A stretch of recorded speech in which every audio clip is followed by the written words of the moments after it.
This is Story Route Zero, a podcast where friends gather to talk of their travels through the good, the bad, the ugly, the funny, and even the confusing worlds encountered in games.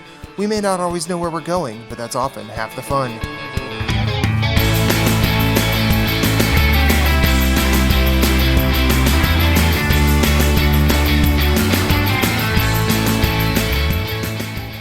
Do you have a question, comment, concern, or a story of your own? Hit us up on Twitter at storyroute_0. You can email us at storyroute0@gmail.com, and you can find everything we do at storyroute0.com. Let's have a journey. I saw on TV about this little kid who had a pig for a pet. His mom had once gotten attacked by a dog, so a pig was the closest thing he could get. This, of course, has nothing to do with anything. Welcome to Story Route Zero. My name is Matthew Keel. I am joined by the full road posse. Once again, twice in a row. It's been a while since this has happened, guys. I like it. Jason, representing Balearic Techno from the early 2000s. How are you? Oh, look where he went. I don't see where is that God of War? No, that's World of Warcraft, I man. can't tell. That is Azeroth. It's so small. No, yeah, that's the Dwarf Hunter from. Oh, you dirty dog, you. You're not pulling me back in. It's not happening. Oh, it's happening. I've never seen Moose do his own intervention before. This is weird. So that was Moose. Moose, how are you? Scared. I'm having PTSD not right like now. This. Not like this. Exactly, like the twitchy mode, not like this. I'm actually doing really well, man. Awesome, glad to hear it. Yeah. So. Captain Canada, represented by 2 single letters on a black field. How are you? I'm very well, thank you. Cool. How's life? It's going. Still walking, still talking, still not coughing? Yeah, no, pretty much. So, Happy to hear it. Anytime I'm on this side of the grass, it's a pretty good day. So word. And we have a very special guest today. He hosts the NES pod. He has a golden voice, a gift for segues, and he's probably one of 2 individuals that I can think of that have a perfect game development record. Nathan Brandt, how are you, sir? I'm doing great. How are you guys doing today? Good. It's a Monday. It is like philosophically and literally a Monday right now. It was hard to get through work today, but we're here. We made it, and I got an old fashioned. So there you go. Nice. Actually, that reminds me. I was gonna say, didn't you go get a beer? I did. I was gonna say, grip it and rip it. Let's go. I better. That's right. Okay, so it's Monday. We just got out of the weekend. How was everybody's weekend? Moose, thumbs up, thumbs down. Thumbs up. I want the record to show. Nathan, we get him out of the way. We get him out of the way quickly. What'd you do this weekend? Anything special? Thumbs up. My podcast, the New Entertainment System podcast, had a live show where we got too drunk and had a bunch of guests on and designed some fake games and then played some Jackbox, and my computer broke twice during it. It was awesome. It's sort of a normal stream for me, but did some recording for the podcast as well. Tried to do a little bit of cleaning. Helped my girlfriend make stew. So that was the weekend. It was a good weekend. She made some beef stew. She was like, I need because I couldn't get the ingredients for it the last time I went on a run. So I was able to actually, now that the stores are kind of refilling with, normal meat and, I can get toilet paper now if I want to, and the produce that I want is pretty much there. So I was able to get that stuff for her. So It's kind of like season 1 of The Walking Dead, and you're Glenn going out for shopping, food shopping. Yeah. You're like, do I go now? Go now. Quick. Yeah, I have to look for the tank to hide in at Target. Yeah. Feels like that. Target would have a tank, though. Target definitely If would. anyone would, Target would.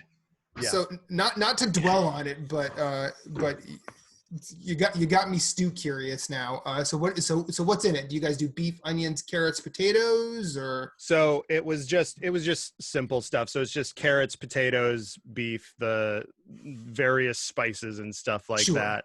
Nothing too gourmet or crazy because, I didn't want to spend a lot of time at Target thinking like, well, would she like this in there and that kind of stuff. So it's just like, let's just get the normal stuff. It's going to be good no matter what. So yeah. Awesome. Phillips. Yes, sir. What did your weekend comprise of? playing with kids was awesome. That's good. Did a lot of Dollhouse and Family is a favorite around here. Family. The worst game ever. Seriously, Jason, the worst. Nightmares. well, Arya messes with your family dynamic in probably the most creatively weird way. Oh yeah, like it's little girls just have this insane imagination. I mean, like my daughter likes to play, but she'll tell me what she wants me to say, and then I have to repeat it exactly. So yeah, it's fun, and we played a lot of games too. Because we've all just my son loves playing games, but my daughter Zoe has discovered that she likes them too. So we that's awesome. We had a really good time. We played a bunch of games and watched some movies. So it was a really nice, very nice weekend for me. Cool. Marshall, you went to Azeroth this weekend apparently? I did. Amelia turned 1 on Thursday. So happy belated. Kind of all the days kind of blend together anyway. Yeah. And we played around the house. There was screams of glee for some parties and screams of terror for others. I built some toys, I think. I don't remember. It's all blurred. Speaking of kids playing games, though, today Aria had gone, I'm bored. I'm like, go play something. Literally opens the entertainment stand, gets the Game Boy out with Kirby, and just like, can I play Kirby? I'm like, yeah. Yes, I'm so proud. Yeah, you can play Kirby. Yeah. I was like, yes. That's great. Yeah. Normal weekend. Now go brag to your mother. Normal weekend around this house. My wife ordered a spin bike. She goes, it's only 40 pounds. Box reads 120. I'm like, jeez. I'm not carrying this up the stairs. taking the thing out of the box before I get up the stairs. I'm like, we're going piece by piece. Oh, yeah. No, dude. Nice. That's a smart way to do it. But yeah, played some games. Cool. Nice. Cool. Kept it secret from Moose. Yep. We were brothers in solidarity against the warring front that is come back to fucking World of Warcraft, and you betrayed me. You betrayed me. He Fredoed you. He Fredoed you. I even played like Doom the other night till like I think it was like 11:30 when he signed off. Then I went on Warcraft. Yeah, purposely waited till the wee hours. Wow. And but I will say it wasn't that hard to convince you either. Yeah, no. You know what it was? It was that article I shared. We were talking about the roguelike. Yeah. After that, I started looking more back into it. And I'm like,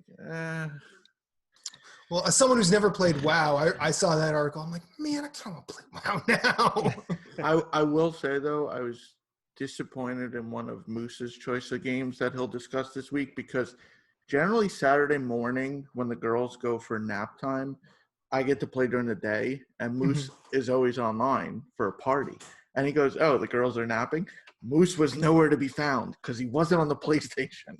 Oh, I know where I was. Yeah, he's a bitch and Tom Nook. He's like in excess. He's got a new sensation now, brother. That's true. I think my wife is impressed with that poll, or she's horrified. I can't tell. A little bit of column A, a little bit of column B. Love you, Reba. So my weekend was pretty standard. I worked Saturday. Healthcare is crazy. But one of the more interesting things, and I won't really go into detail, is Moose and I had a good old-fashioned insult war. And I'm pretty sure that it's only Moose, myself, and Alan Heinen that get any joy out of it. I enjoyed reading it. It was glorious. All right. I was like, it started, and I'm like, well, where's this going? And it felt like the Michael Jackson gif. Yeah. Popcorn. Yeah, I mean, honestly, I'm like, want wow, it. it's like we're two characters from the league, except we're not, assholes to each other. Yeah. I was just like, this is funny. It's good. Yeah, It's kind of like me and Alan doing our meme war. Oh, your Like meme with wars. Facebook pictures, Yeah. which we haven't done in a while. So I think I might have to fire that back up again. We'll see. There was one of yours that he did when you grew your hair out for donation and you had it real straight. I actually said, "Can you send me the actual picture?" And I was gonna send you that. I had Reba look at what, and she's like, "You can't send that to him." I'm like, okay, I won't. But also spun a lot of records. Reba and I did some cleaning in the house because we had a call from our adoption agency this evening, and that's always nerve-wracking. But we got through it. We felt pretty good about it. So we are one step closer to a child. Congrats, man. Congrats, man. That's good. Thank you. Good Every time we get a little bit closer, I get more terrified. Phillips, Jason, as parents, is that normal? No. That's not normal to get more terrified? No, I'll just fuck with you. Okay. Not from what I've heard. Phyllis is like, no, dude, it's like a walk in the park, man. I don't know why you got anxiety. No, it's always stressful, man. Like you're gonna get anxiety about all of it. So yeah, that's normal. Okay. All right. Good. Well, now I feel a little bit calmer about the entire thing. But hey, this isn't all about what we did this weekend. We're going to talk about some games. Actually, before we do that, I think I said this before. I think I'm changing the order, but I want to talk about ES Pod. Nathan. Yes. You have one of the best ideas for a podcast in the games industry, as far as I'm concerned. Well, thank you. But I think your origin story is fascinating because you had never been on a podcast, and then you did not one but two shows in a row on Kind of Funny. Yeah. That's like debuting on the Tonight Show. sort of, yeah. It's like, yeah, I don't do comedy, but like Johnny Carson has me come on, I guess I'm gonna do it. Well, I wasn't approached to do it. I approached Greg Miller drunk at a bar. And I had done things like Let's Plays and video essays and stuff on YouTube in the past. So, and as just sort of like, a student of the games industry, as it were, I'd like to think I at least mildly know my shit. So I'm not, I'm just not completely talking out of my ass all the time. So I talked to Greg at a bar in Kansas City when they did their meetup there, and said, hey, I'd love to, I was already going out there for a wedding to San Francisco. And so I said, hey, I'm going to be there in these dates. We talked for like maybe 10 minutes, and he was like, yeah, sure. Let's do it. Like, send me an email. And I was like, fuck, okay. So I did that, one episode there. We talked about, like, thematically for right now, it's interesting because we talked about Final Fantasy VII Remake, because that's when the first like big real trailer dropped on that, I think, second State of Play. Mm-hmm. And then I sent him an email afterwards and was like, thanks so much for the opportunity. If something goes wrong and you need a host for Monday morning, I'm here until Tuesday morning. So let me know. And he basically like emailed me back, do it, coward. And so I was like, okay. And so I went back and did another day hosting with Fran, and that was really cool because just as a fan of IGN and a fan of videos about video games on the internet, Fran is really responsible for a lot of the way that those things are done. So it was really cool to meet him and talk with him about games and stuff like that. But then after that, I continued streaming because I had been for a little while, and then another person from the Kind of Funny community approached me and was just like, hey, like, we became friends, and sort of the same way how, like, if you're in a small town together and like, a guy that plays bass and you play guitar, you're like, man, we should start a band. Mm-hmm.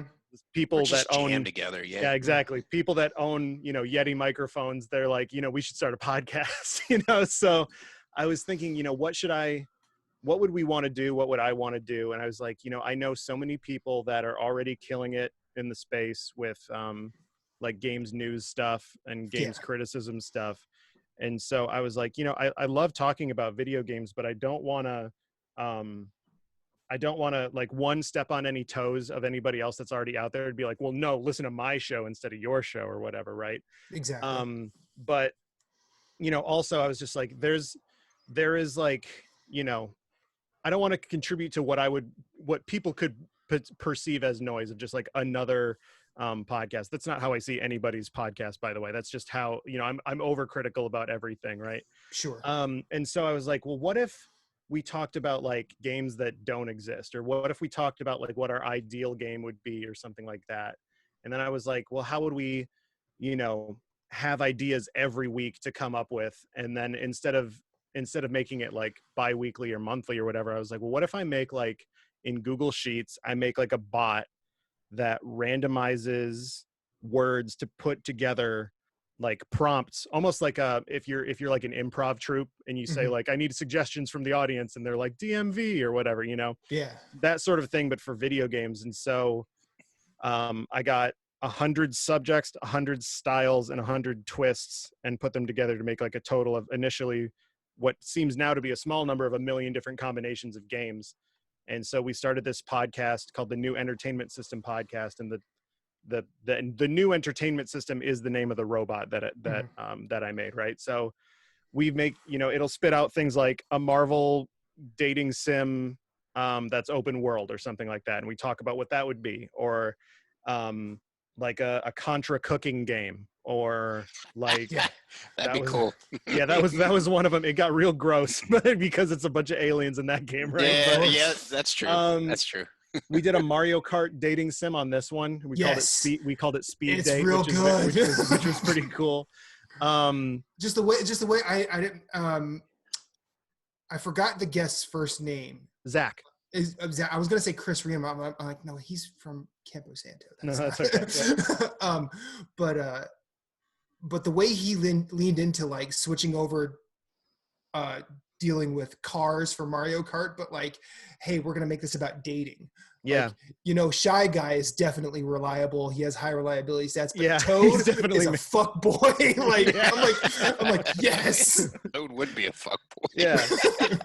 And so, we get guests from the, games industry, games journalism industry, and just sort of like podcast scene at large. And every week I edit, I'm like a pretty meticulous editor when it comes to stuff. And I edit it down to around a half hour from a 40-minute conversation that we have, where we're not like trying to make jokes or whatever. We're just, talking about basically how if you really think about any kind of video game for more than like 30 seconds, it's pretty ridiculous. Like the core concepts of a lot of these things, like, if you think about, we were talking about Doom, you think about that, that's like, it's ridiculous. This is just this guy going through hell or whatever. Right. And so, you can extrapolate that out to, or like the stuff that's going on with this Cooking Mama game, which is like ridiculous, which it's like you guys made that up. I know that's what we in our like, DMs were like, did we like will this into existence? This you might have a lawsuit. Exactly.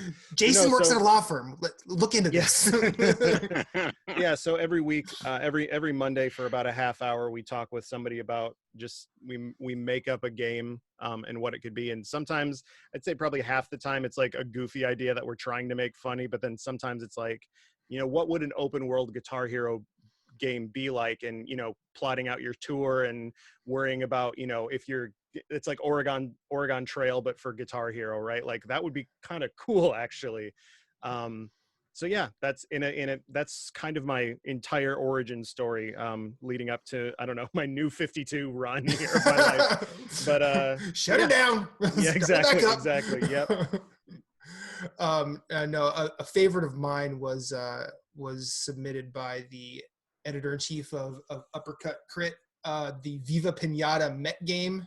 Yeah. Where you had to speak Spanish. Yeah. It was a Viva Pinata game that was a mech building game, but it required Connect, and so you had to speak Spanish to it to get the pinata to move in its mech. But yes, Enough about my podcast. Let's do this podcast, right? I mean, I could talk about it forever. So I could too, especially with this old fashioned, right? But hey, that's what happens with alcohol. Cheers, sir. Lovely. Yes. Cheers. So you and I was the way that you and Cam interact on the show. I was actually kind of you guys seem like you guys have been friends forever.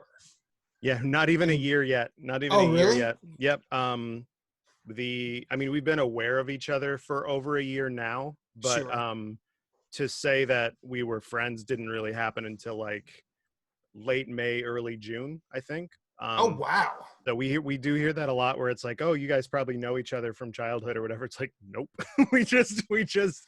we are. No, in fact, we would have hated each other back then. No, yeah, we're very much the same person in a lot of different ways, and so there's a good creative partnership and kind of like a creative shorthand between us a lot of the times where we know where each other are coming from, and I went to art school. I'm very ready to get really into the details of something, and should it be like this or should it be like that or whatever. For as goofy as our show is, I do it is pretty meticulous on how we plan it and stuff, but it's been probably the most carefree creative partnership I've had in my life, and I've been in like multiple bands and done a whole bunch of other shit, so it's cool.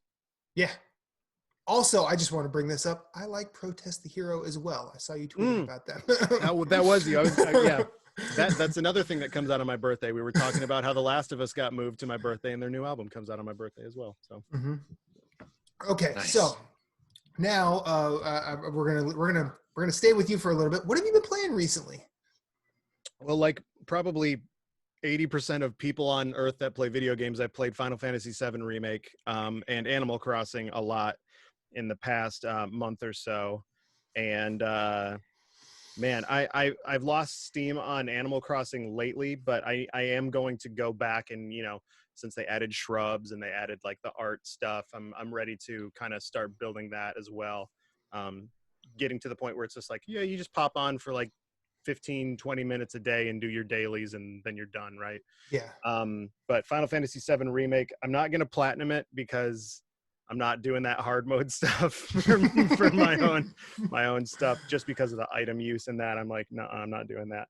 Okay. But let's see. I'm going to be playing for another podcast in the future. I'm going to be replaying Shovel Knight, and I'm like really excited to play through that again because I love that game. It's real good. But other than that, I've been playing a lot of Fortnite, and I've never been that person. I don't play games online. Like I don't play shooters either, really. And so it was really weird to get like a kind of like a half joking invite from people to be like, hey, you want to play Fortnite with us? I'm like, all right, it's free, whatever, I'll hang out on a Discord call and play this game with you. And now it's like, I'll play solo. Like I'll play without anybody else online. It's nice. Like, who am I? This is not me. All of a sudden you're getting in a party. It's like, man, you guys suck. I need better friends. I know. I had the thought yesterday as I was playing solo. I was like, I need to get better at building. And I was like, wait a minute, what am I doing? I can't do this. But yeah, no, that's been really fun, and it's just like a cool little time waster, and it's just a fun game to play. So it's been tiding me over until I'm going to get into whatever my next, multi-dozen hour, excursion's going to be. I've been like flirting with the idea of playing Super Mario RPG again. I've been thinking about playing Final Fantasy VI for the first time, which I've never played it. And it's just, Jason's happy about that. I know. I never owned a Super Nintendo as a kid. And so I just like missed like that chunk of stuff. We're in the same camp. I had a Genesis, so yeah, I missed a lot of the Super Nintendo stuff. I went NES, Genesis, and then N64, and so I've been catching up. Jesus, so did I. Yeah, so I've been catching up on here and there in the course of the past couple of years of just like let's play through Chrono Trigger. I played that like actually a long time ago now, but for the first time I played Chrono Trigger in my 20s, and I was like, no, like. No bullshit, no nostalgia. This game is amazing. And so I was like, this is good. I was worried I was going to get into these older games and be like, that's not, it's good for the time, right? Mm-hmm. But a lot of the stuff for the Super Nintendo turns out is some of the best games ever made. So yeah, it's crazy. Yeah, no, I like I said, when I go into games, it's like a dozen-hour thing. Like I can't bop around from game to game to game. I need to like lock into one and then, kind of rip and tear until it is done, and then I'm on to the next one. So yeah, I'm pretty similar. I tend to have one thing going on PlayStation 4 and one thing on Switch. So yeah, that's sort of my life. Phillips, we kind of blitzed through you last week just because we had such a huge cast. So I want to really spend some time with you this week. That's all right. So what have you been playing, sir? I've been playing quite a bit. I finished Thimbleweed. We're gonna talk about later next week. Yep. Yeah. So that's our game club game. I finished Thimbleweed. I really love that game. And I started the next game in our game club, which is Return to the Obra Dinn. Spoilers. And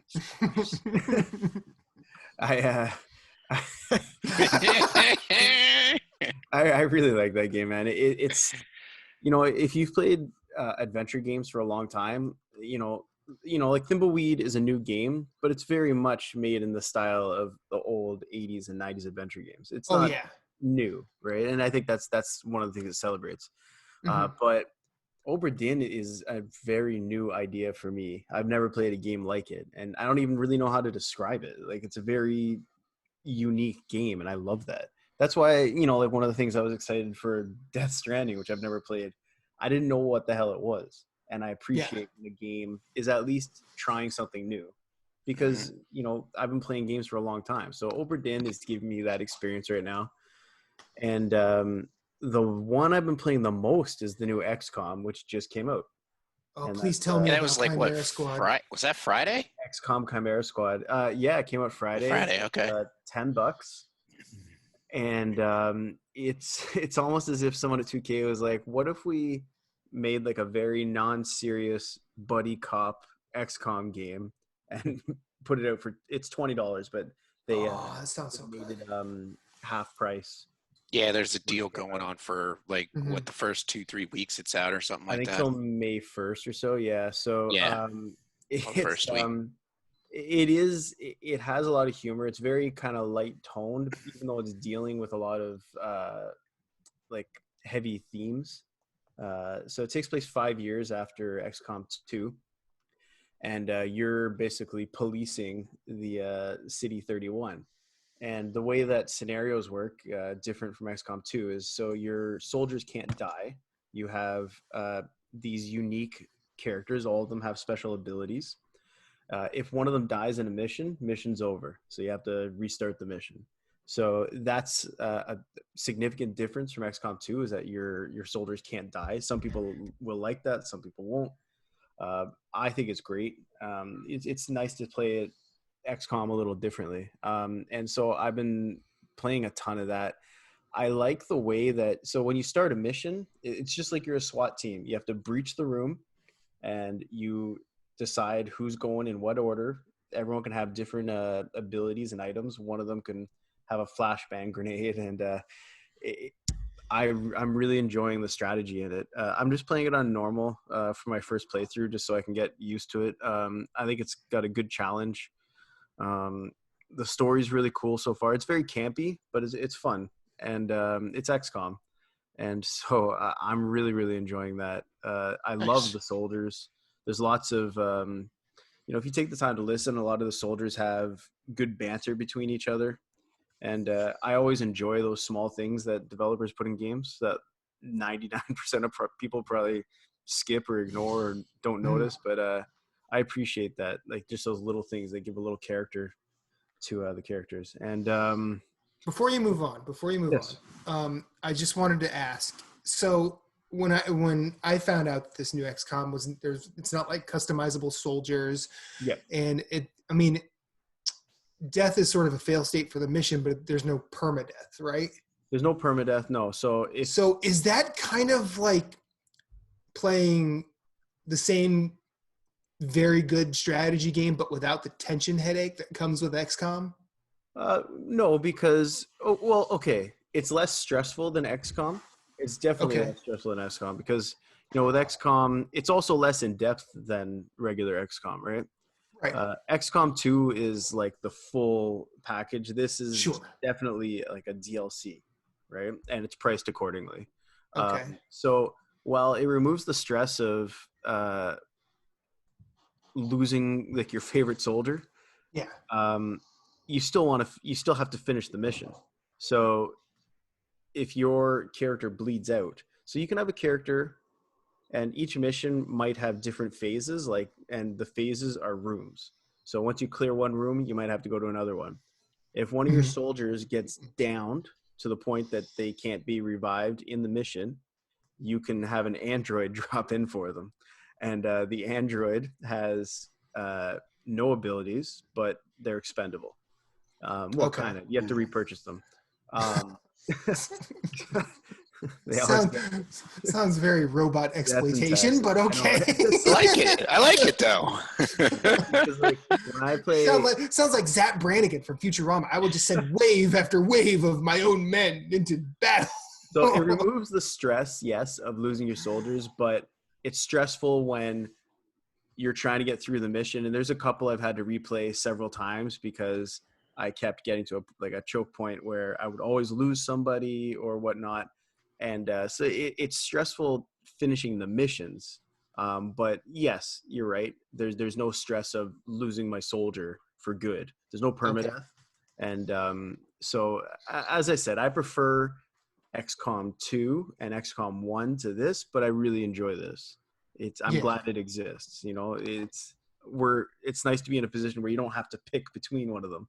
You can enjoy each of them for what they are, right? Well, I mean, on our last thing, like when I played XCOM Enemy Unknown Plus, and I created like all of us and a lot of our friends as my soldiers, it was really hard to. I mean, like, I'll admit I was the first one to die because I didn't want any of y'all to die. And that's like my favorite thing about XCOM. But it seems like you still get an attachment to these troops, even though. Oh, for sure. They have personality. Like one of them, I think it's Verge. He's talking about how he wants to eat this cheeseburger, but he can't eat it. So he's asking one of the other soldiers, "Can you eat it so that I can do a mind meld with you and use your taste buds to get the sensation of it?" And the guy's like, "Yeah." Oh, that's awesome. He's like, "Yeah, I'll do it, but we got to go halves on it." And he's like, "Yeah, that's no problem." So, like, that's just an example of the kind of you're only mind melding with me for half the cheeseburger. The tone and conversations that you're gonna get from it, and it's fun. I really enjoy it. Nice. And I've put almost 20 hours into it. So wow.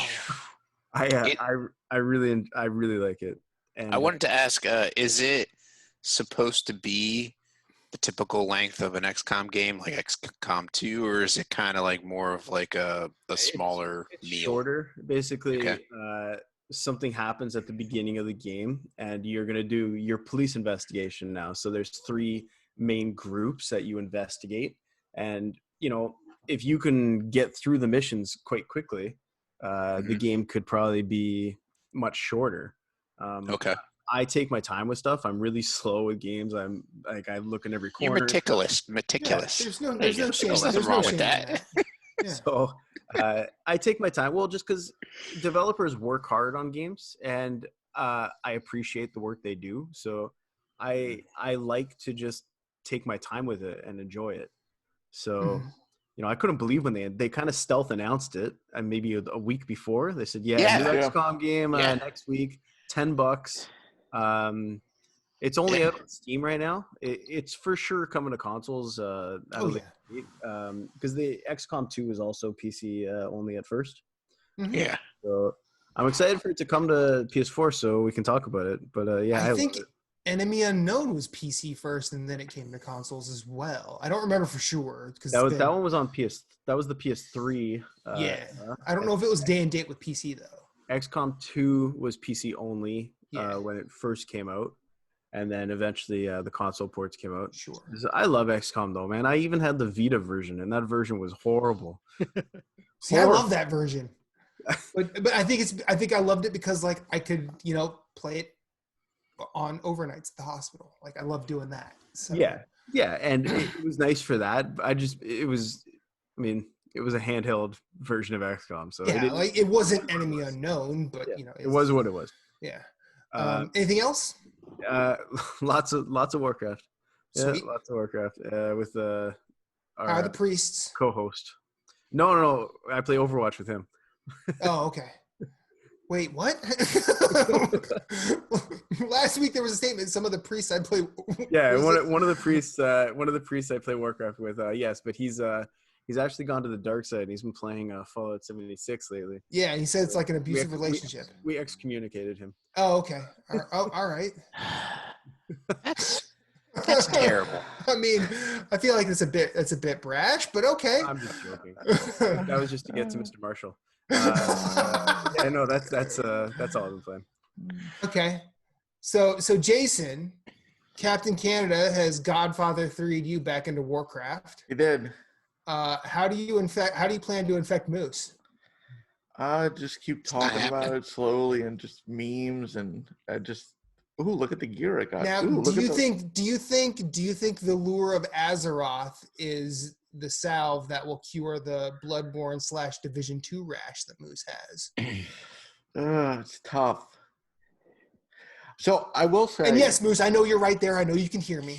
Nothing can. I know you know. Nothing can replace Bloodborne. I know you know. I know you can hear you. Yeah, true. Nothing can replace Bloodborne. I just see you looking up, going, man, I'm right here.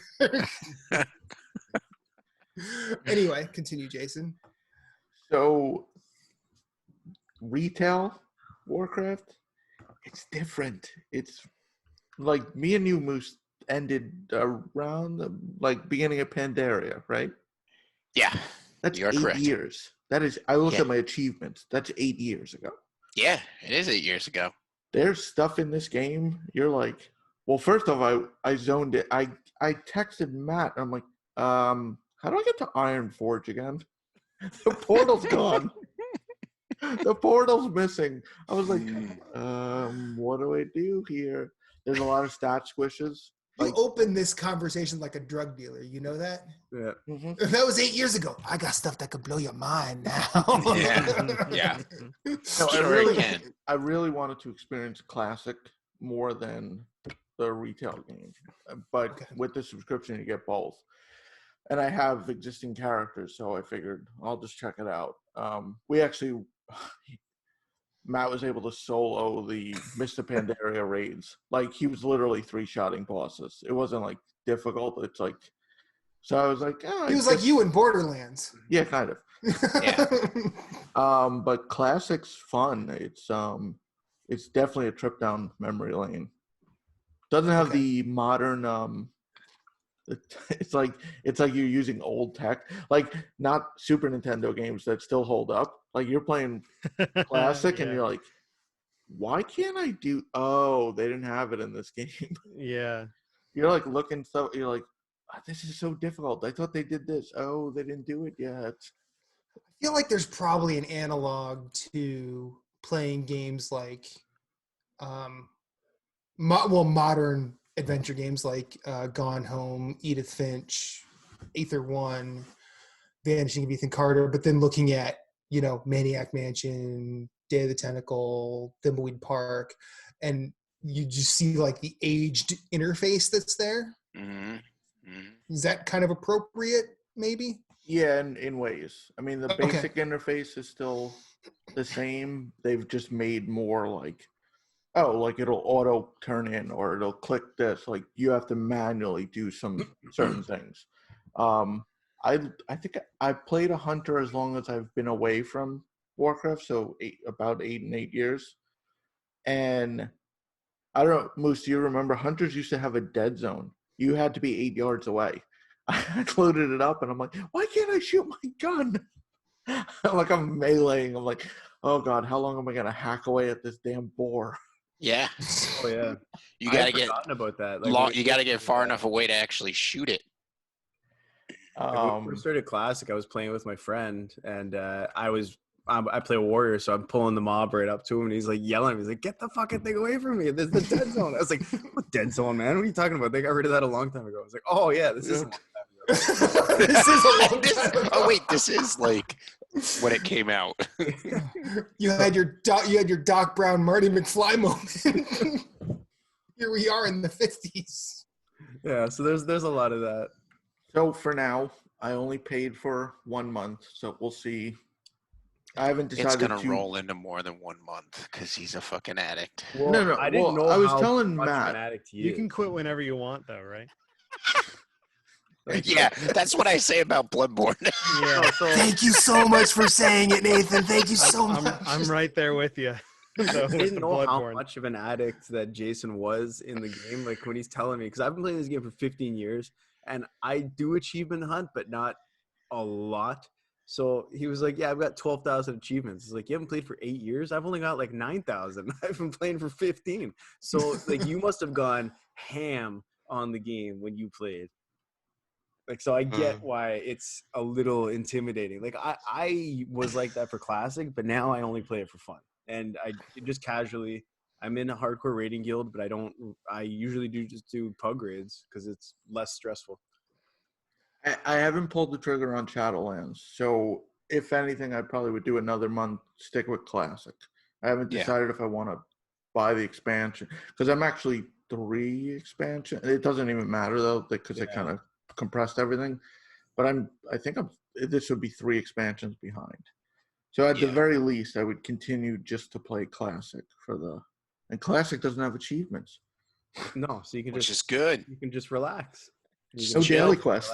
That's like playing. That's why I keep saying like I want to play my Switch more, because you can just relax. You don't have to worry about achievement, or trophies for us. But you just roll on it, man. Just play whatever you want. Until you play a game like Moonlight, you're like, man, I want to get this platinum. Well, that's your own. Those are your own devils. Yeah. I did play some other games. Okay, what else? Dabbled. I had another review come out. I've been off the review wagon for it felt like I was doing a review a week, and then I haven't for almost quarantine happened, and you're working weird hours. But it was Obelisk.co. What'd you review? Luna, the Shadow Dust. It's a point-and-click puzzler. It's definitely different for me. Yeah. There's no text at all. Everything's done based on what you see.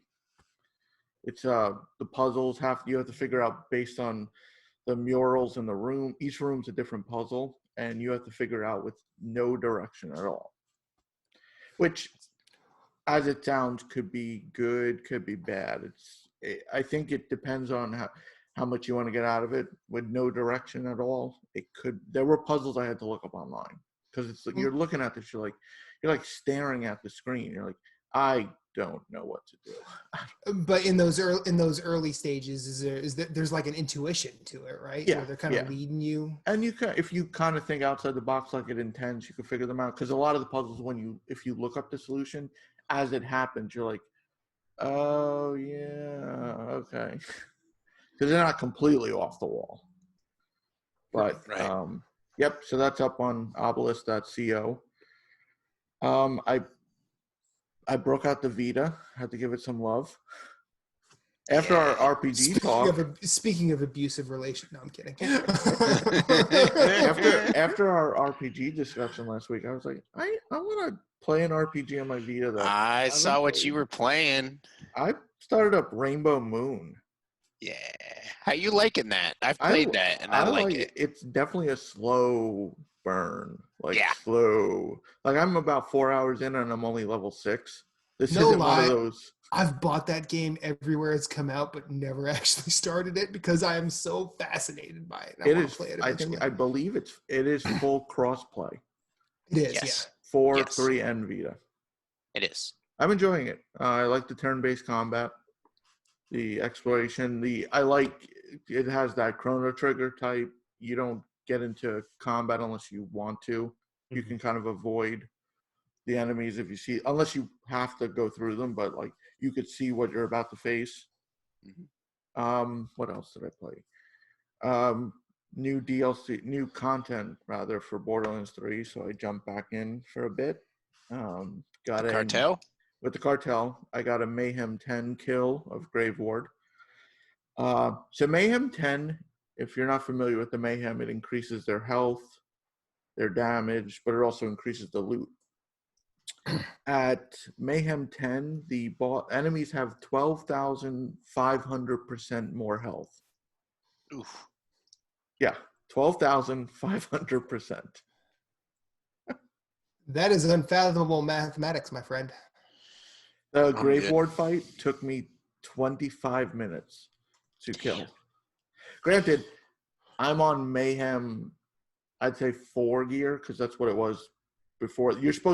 The goal now is if you do Mayhem 1, you'll get gear. Mayhem 2 will have better gear. Even though it's the same, like a gun in Mayhem 1 is not the same as Mayhem 3. Like they actually tier They're actually tiering the loot, which is nice. Okay. So I think the intention was you would work your way up to 10, not just jump into 10. But who wants to wait? Not you.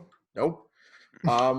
Still working on the Doom Eternal Platinum, but just like Doom in 2016, it fucked me over, and I have to do another playthrough. Yay! Wait. It glitched. Unknowingly, it fucked you over? Or? Yep. It glitched again. I missed the weapon. Glitched again. Oh. Yep.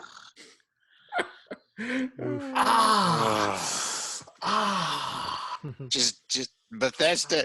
I think that's funny because this is the third. Yeah. Fallout did that to me too. Not the platinum, but so I'm working on the Eternal one. Played a little more Strange Brigade with Matt. We did another. Yes, we did. Strange Brigade, Nathan, is probably one of the best co-op games to play. I don't know if you've heard of this. No, not at all. So think Uncharted, but way more arcadey, and the narrator is straight out of like one of those radio dramas from the 30s. What's the name of it again? Strange Brigade. Huh. It caught it did pretty well review wise when it came out. Yeah. And then like I think it fell off my radar for some reason. I can't really remember why, but I was like always like, oh, I want to get back to this, and then Jason jumped in and bought it. And he was like, "This is hilarious," and I'm like, "It's real good." I'm like, "It's $15 for the deluxe edition, which comes with all the DLC." So I was like, "I'll just pick it up." Like 5 DLC packs. Yeah. It's a ton of fun. Yeah. I think it's still on sale, isn't it? Part of that spring sale. Yeah. Yeah. On PS4, that is. Sorry. Mm-hmm. And last but not least, picked up. Is it Ida, Moose? I say Ida. Ida. It's all like capital letters. It could be ITTA. Nathan, how would you say that? ITTA. Ida? I don't know. Yeah, see, I'm like there's no clear answer there. Yeah. Okay. All right. So you're just as confused as we are. Yeah. So anyway, so that works. It's Ida. It's Ida. Let's call the whole thing off. Yeah, exactly. That's a lot of fun. It is a twin stick shooter, but it's not as fast paced. I mean, the boss fights. Well, it's a boss rush. Like there are no Souls? Yeah, like Titan Souls. But it's not as chaotic. It's more there is more strategy to the combat. Like you're not just praying that every shot misses you and you kill the boss first before they kill you. Mm-hmm. A lot of fun, really cool art style. And it actually has a decent story. Like I mean, I haven't seen any of the story stuff, but that art style is really cool. I can't pull the trigger because I've got a looming transit strike, so I have to really conserve the money. It's understandable. It'll be there waiting for you. I hope so. Yeah. And that's a lot of that damn Warcraft. That damn Warcraft. Fucking traitor. It almost looks like you have an itch, Jason. And the only prescription is more Warcraft. And the only prescription is get out of the dead zone so you can fire your gun. Yeah. Moose, buddy, pal. Yes, sir. What you been playing? I have caved and bought Uh-oh. Animal Crossing. Uh-oh. Speaking of diseases. No. So I I love how I've slowly infected y'all with Animal Crossing. It was really last did. week. It was like Tuesday. I think I was kind of day drinking. I don't know. Clearly there's not going to be any evidence of that. So I was like sitting there and I'm like, I bought Ida. Mm-hmm. I bought that first. And I was like, I'll play some of that. And then I'm like, you know what? I'm like, fuck it. I'm like, I'm going to pick up Animal Crossing because I'm going to play it. Kelly could check it out. And then if she likes it, I was thinking of getting it for my niece and nephew. And then it's like, you know, we can play online together and stuff because their birthdays are like April and May. And so we usually celebrate in April. And we haven't gotten them a birthday present yet. We were supposed to take them to Raleigh. Don't deflect and place the blame. Listen. Just don't try to justify this purchase. No, because you went in for a $9 game and you came back with a $9 game and a $60 game. Nobody asked you. That is the anti-definition of impulse buying, sir. So it's like the target of eShop purchases. Just like, yeah, I just need to go buy a light bulb, but I'm going to buy this refrigerator too. Because why not? Who doesn't need a refrigerator? That's cool, you know? Like one of those ones that's got an iPad on it, or, you know, that tells, you know. I can play Skyrim on it. I can play Doom on it, or Skyrim, or, you know, whatever. No, you don't need another place to play Skyrim. Anyways, so I picked up Animal Crossing, and I've been having a lot of fun with it. I know why people play this game, just because it's so, like, there's some stress involved, but it's not like I've got like a boss breathing down my neck, and if I roll incorrectly like a nanosecond before he swings, I'm dead. You know what I mean? Like, it's not like Dark Souls. The stress is like, okay, like, I want my island to look better, so what am I going to do? Well, what can I do now? Well, you know, I got to get bells, you know, which is the in-game currency. So I got to move along and harvest my fruit on my island, which is peaches. I got to sell that. I got to gather branches. I got to gather wood. Jeff. So, like, I have a bunch of coworkers that I work with that play it, and I shit you not, man, when we are not busy at work, like, I'll hop on the Switch, I'll run Animal Crossing. And I ain't naming any names, but I'm just like, this is fucking amazing, because I could be like, hey, yo, what's up? Can I, you know, and I've been to my one friend's island, and that's fun too. Like, just going to someone's island and like seeing what they're doing with their island and being like, this is awesome. Like, she hasn't gone through her museum. So basically, like, you just build up your island, and every day, you know, you just get new things. And so she's already got her museum, and she hasn't been through her museum in a while. So her and I just took a stroll through a museum. We were like looking at exhibits and just checking stuff out. And that was pretty cool. And then she was like, here, I got this for you. So she dropped some DIY crafting stuff for me so I could learn it. And then and then we went to another friend's island, coworker's island. Then they came to my island and checked stuff out and like left me some things. And then Sunday happened. Sunday is turnip day in Animal Crossing, and that's when, what's her name? Daisy May. Daisy May. Daisy May comes to your island. Now, Jason, you have New Leaf, yes? Mm-hmm. Now, is Daisy May in New Leaf, or is it her grandmother still? Might be the grandmother. I might not be at that point, though. Might not be there? Okay. I think it's grandmother, yeah. Okay. Do we know her grandmother's name? Joan. Okay. Because I was sitting there thinking it was Sally Mae, and it was a bit too real. Sally Mae. No, that's for the stock market reference. Maybe that's Daisy Mae's mom's. Sally Mae's a bit too real. Yeah, Sally Mae, you just hitting a little too. Cutting a little too close to the bone there, buddy. As someone who's still paying off student loans. Mm-hmm. But, so she showed up, and I'm like, oh, okay, my turnip prices are like 98 bells. a turnip. And I'm like, I only have enough to buy like a stack of 10.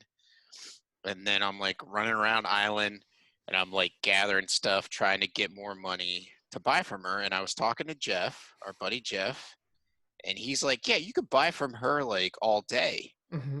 And I'm like, okay. So I'm like, I'm gonna go help Kelly. We put up a fence in her real garden because she's like, tell Jeff to fuck off because you're coming out here to help me with my real garden. So I love go how to he help has her to with her garden. explain which garden it is. Because if it's Bloodborne, it's clear. He's not talking about Kelly. But now it's like, are you talking about Animal Crossing? Are you talking about your wife? Well, but see, if it were Neo 1 and he was cursing out at Kelly, we don't know which one because Kelly's the villain in Neo. So anyways, so I go help her with her garden, and I was gonna like, we were putting a fence up to keep the dogs out. And so we finished that, and I was going to go back out and do some other things. And I'm like, well, I'm going to get some water. I'm going to eat some lunch because I didn't eat a lot. You know, we ate breakfast, and it was like 3-4 hours later.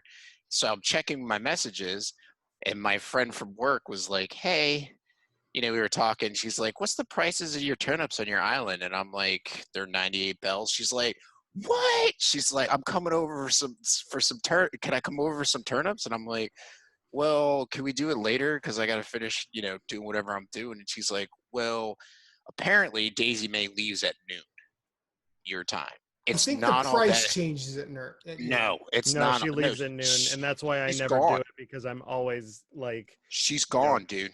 Yeah. No, she's only sleep there until noon on the weekends, pretty much. Yeah. So No. Nathan's right. If you Google it, she's only there from 5 a.m. in the morning until noon, and then she is gone. And so it was like 11:30 something. I'm like opening up my island. I told her, I was like, I'm just opening up to all friends. Just come on by if you want. I'm hanging out in my house. So I was just sitting in. I have a baseball glove chair, just chilling in my chair. So I was like, Daisy May is directly northeast of my airport before you get to my house. And so she found her. Jeff also came over because he's like, holy crap, your turnip prices are pretty good. He came over and bought some. I just imagine you talking like you're in the division. Yeah, Daisy May's 2 clicks northeast of the 2 clicks northeast of the Dodos. That's kind of how it was going. Are you talking like Orville Dodo in this scenario? No, it's not. But anyways, so they did all that, and then I bought my turnips, and then I haven't sold them yet. I know you have to sell them before they root, which I think is the next Sunday. Mm-hmm. So like I'm all like new to this, and you know I got a Discord I'm in that's very helpful with information. But it's just nice like getting into the game and being like, all right, this is where my orchard's gonna be. This is where I'm gonna plant some flowers. You know, this is where this is gonna be. You know, and trying to figure out where everything's going. And my house is an absolute mess because I have a ton of shit and I can't put it anywhere other than just placing it in the house. My house is, it's disastrous. I don't like it. So, anyways, so I've been playing. Set goals for yourself. What do you want? What do you want comfortable first? I'm just interjecting because like I was just like you when I started Animal Crossing moves, and then believe it or not, what helped me was Twitter. Right, and so Twitter's not known for helping. Twitter's really useful for that. Twitter's not known for helping a lot of people at anything. Right. It's kind of a cesspool at best. But I saw the composer for the Outer Wilds tweeting he's tweeted his room, and he had a bunch of album covers. I'm like, dude, how'd you do that? And he taught me how to do that. So like I have 20 like real life album covers in my room, and now I feel so much more comfortable. Right, and that's what I want to get to as well. ACpatterns.com, yo. I know. So been playing a lot of Animal Crossing, just enjoying it as a stress-free game. So that's game number 1 I've been playing. I played Ida. To be honest with, I should have played way more of that before buying Animal Crossing. I only beat the first boss, but I'm going to dive further into that. It's a good game. Like I thoroughly enjoy it. Okay. And then I have Shinsekai Into the Depths, it's a Capcom game, and it was a Apple arcade game when they launched that. Do you Okay. remember? Yeah. Dude, this game's pretty badass. So you basically play a dude who is a deep diver, and he's like living in this derelict area, and shit goes sideways, and you have to go out and do your thing. And so it's like got a Metroidvania element to it in that. So like you can go. What and is find, your thing that you do? May I ask? What do you mean? Because when you say when you got to go out and do your thing, that's You got to go out and just like figure out how to survive. Like you gotta go figure out what is causing this issue. It's basically just like this block of ice just comes and like splinters into your like house, whatever you're in, and it kind of kicks you out. And the only thing you can grab is like your melee tool. So you grab your melee tool and then you leave, and like the game slowly shows you like what you can get. You get these canisters that act as your oxygen, and it's kind of like do you remember pre-sequel where you had the oxygen things? Like you go to an oxygen thing to fill up all your tanks, and then the game works in a way that it is a vertical game. Like you go deeper in the game as you're figuring out like what you need to like do. And so like if you get 2 canisters, now all of a sudden you can go deeper. Is it and like, then, like when you were talking about Don't Starve before? What do you mean? Like where you sort of gather resources and Don't Starve, and then you can sort of No, there's not further? really resources in this. You're just looking for the canisters, and then you're trying to figure out how you can get like to new areas and unlock certain things. Like eventually you'll pick up a little robotic like submarine little thing that floats around with you. I've seen that, and it's in the videos. And then you'll actually get a ship that you can like navigate around in. And so the only, like I was saying, the only way that you can go deeper into the game to like figure out what's going on is if you get more canisters of oxygen to be able to upgrade your suit to also to dive deeper. So like that's, do you need like, to worry about getting back though? That I don't know. I'm not really concerned about that because they didn't tell me I need to be concerned about that. So I'm just like the game tells you you can upgrade your suit and you get more oxygen canisters to dive deeper. And I'm like, well, I guess that's where I'm going. Like they don't say like you have to also be worried about coming back. They just say this is where you're going. So I've been playing a bunch of that. That's pretty good. I'm enjoying that thoroughly. I highly recommend checking it out. If y'all are looking for a game like Metroidvania and like something different, like it's you also get like a harpoon gun that you have, and you also have a melee attack, huh? Sold. Yeah, and it's like a 3-shot. It's like a spread shot harpoon gun. Like it's a spread shot harpoon gun. Yeah, that's illegal. It's pretty badass. But so I've been playing that. I did want to say I'm going to mention it just real quickly. I have been playing the Division 2. It's his Bloodborne. He had to mention it like he used to do Bloodborne. I can find the archived footage. It's his Bloodborne. Your fucking pie hole. So they dropped a new patch, and in the new patch you can upgrade. Not so like for those who don't know, you can recalibrate gear in Division 2, and you can only calibrate one attribute on a weapon or a piece of gear. Well, you can't do that with exotics. So like when you have an exotic weapon, it is what it is. Well, they just released a patch where now you basically re-roll the entire exotic. And so I was able to re-roll my pestilence for like way better than what it was. Oh no. So yeah, so like I'm like doing some real sick damage. They kind of ruined the True Patriot set. Which is just ridiculous. So they took healing. So like so it was like red, white, and blue, and white was the healing attribute where you shot the target, you got armor back. They dropped it down like 2%, so it becomes like it's not viable anymore. It's negligible. Yeah. Yeah, exactly. And so I have not had issues running around. I'm almost done with the manhunt. The only thing I need to do are the Coney Island missions, but apparently I've been looking at the Reddits and stuff. It's broken.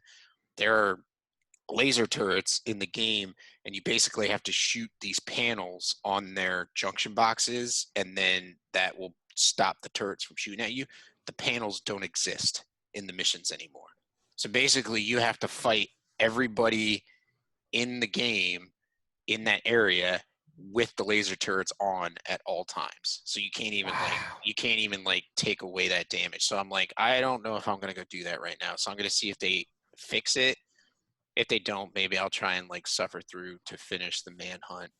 But I'll be honest, I think Animal Crossing is going to make me give up Division 2 for a while because it's a lot less stressful.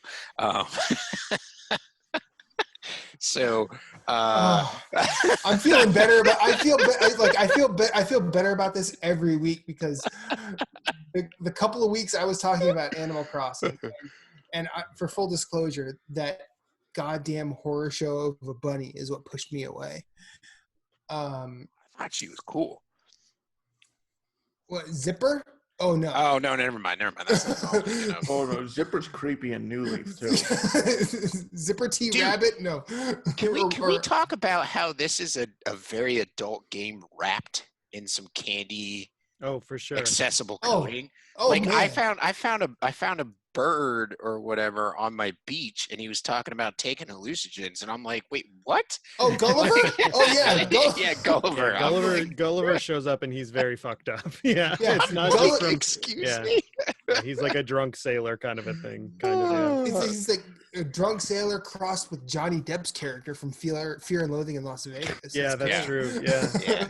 I'm just like, I don't like. Parts. I'm like, what is? Have you met Harv yet? Who? Harvey, the dog. Oh no. Harvey's cool. Oh, is he though? I think so. I mean, he's cool as in he's Holden. I don't know. But like, you go to his island and it's kind of like, Yeah, no, yeah. I meant more of like his character of like. Oh yeah, no. You know. Like same Nathan, because when he showed up, I'm like, oh, this is like Tommy Chong the dog. All right, I'm down here. I'll go to Harvey's Island, and then I went there. I'm like, oh. I don't want. Yeah, it's interesting. Where? No, I gotta go. I don't feel safe here. I don't know if I'm gonna wake up with something that hurts in the morning, so I'm gonna leave. Yeah, it's. Harb's Island is weird, but like, but when then Jeff messaged me and is like, shh.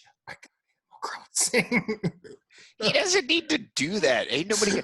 Listen, any chance that Jeff gets to like actually play his Switch, I'm happy about. Like, same. I'm like, dude, freaking play the hell out of that thing, dude. Yeah. Like, do it. You bought it 2 years ago and like never touch it. But and then he came to my island. I'm like, dude, I'll set you up. I got all these fruits.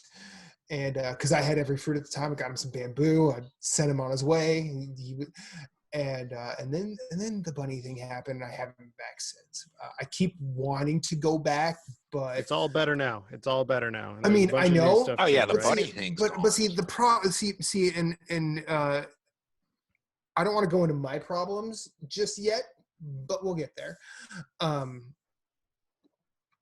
But I'm just so glad that like it transitioned from Jeff getting it to then Jason saying, okay, I can't do $60, but I will pull out my 3DS and I will get New Leaf. I'm glad I went with 20 because I know I don't want. Yeah, this is just not your speed. I also went from Doom Eternal to, I mean, I'd like this Doomslayer to take care of Zipper. Yes. Yes. In New Leaf, he was a dick. Like, every time I talk to him, what do you want? Oh, you have something for me? It's like, you told me to find the eggs, jackass.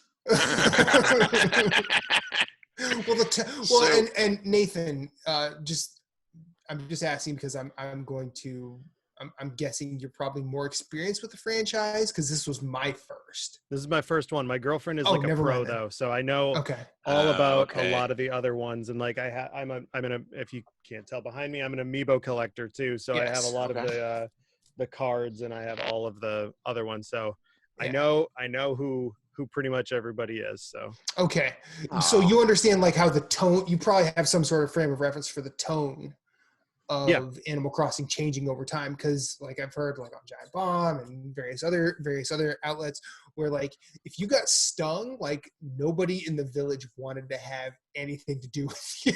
Yeah, they'll outright call you ugly, or just be like, "Do you know that your face is like really fucked up right now, dude?" Like, what do you want me to do? Like, I tried to get my net out fast enough, but this fucking game and its controls did not work properly. I'm talking and to then you so that hopefully say, you give me some medicine, dude. Right. How do I get this medicine? Oh, wait, I need the wasp's nest that the thing came from that stung me? Get the fuck out of here. You know? I go near that thing. I have allergies. Isabel, what do you want? All the residents are basically like, does this look bad? Yeah, exactly. So they're not even sugarcoating, like, ooh. Yeah, they try to be polite, but they're like, "Oh, did you mean for your eye to be swollen shut, dude?" I can't tell if you got stung by a bee it's a or good hit look by for a you. bus. Yeah. I think Jeff was telling me it's like you get stung twice and you get sent back to your house, and I'm like, all right, well, I think I can avoid 2 stingings in one day. So until nobody asked. But anyway, so I've been playing Animal Crossing, all that stuff. I did want to talk about something that doesn't really involve games, but it makes gaming a lot better. Okay. And that is my Satisfy Switch grip. Holy crap, dude. For the record, he is holding up a giant box for his. Yeah. So I'm not familiar with what this is. Okay, so Nathan, so like I don't know, have you ever heard of Satisfy? No. Okay, so this is the grip that it is. Okay? I have a 15-minute presentation. And no. Basically, what it does is it like gives you proper grips on your Joy-Cons, so you're not like cramping your hands and stuff like that. So I recommend looking into it. So Jeff got one.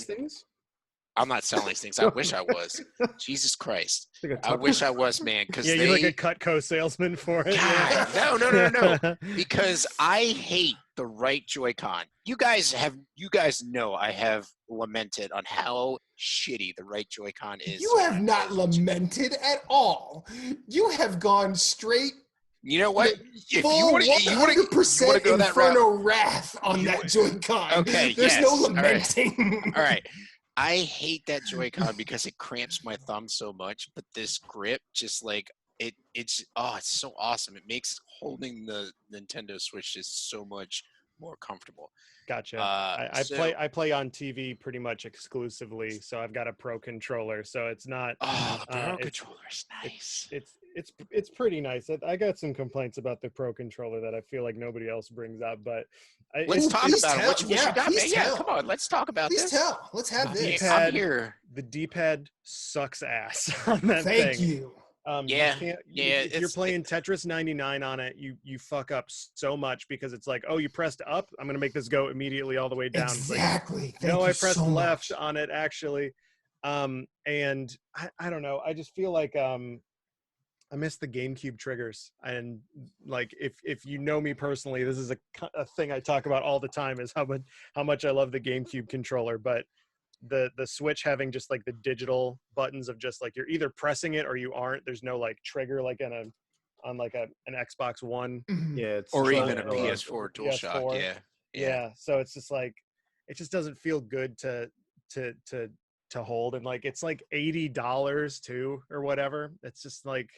This is not worthwhile. $80 for a nice feeling lesser thing. Well, I always stood by that. Like with the Pro controller, I was like, I'm not paying $80 for that. I'm not. So I just threw it on a Christmas list.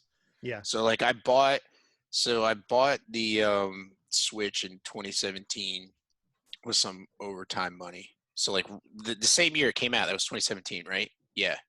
I think so. Yeah. So time doesn't mean anything anymore, though. So I mean, we're all in quarantine, so who knows? So I bought it. I mean, it's 2017 somewhere, as far as I'm concerned. It's 2017. Someone's selling turnips.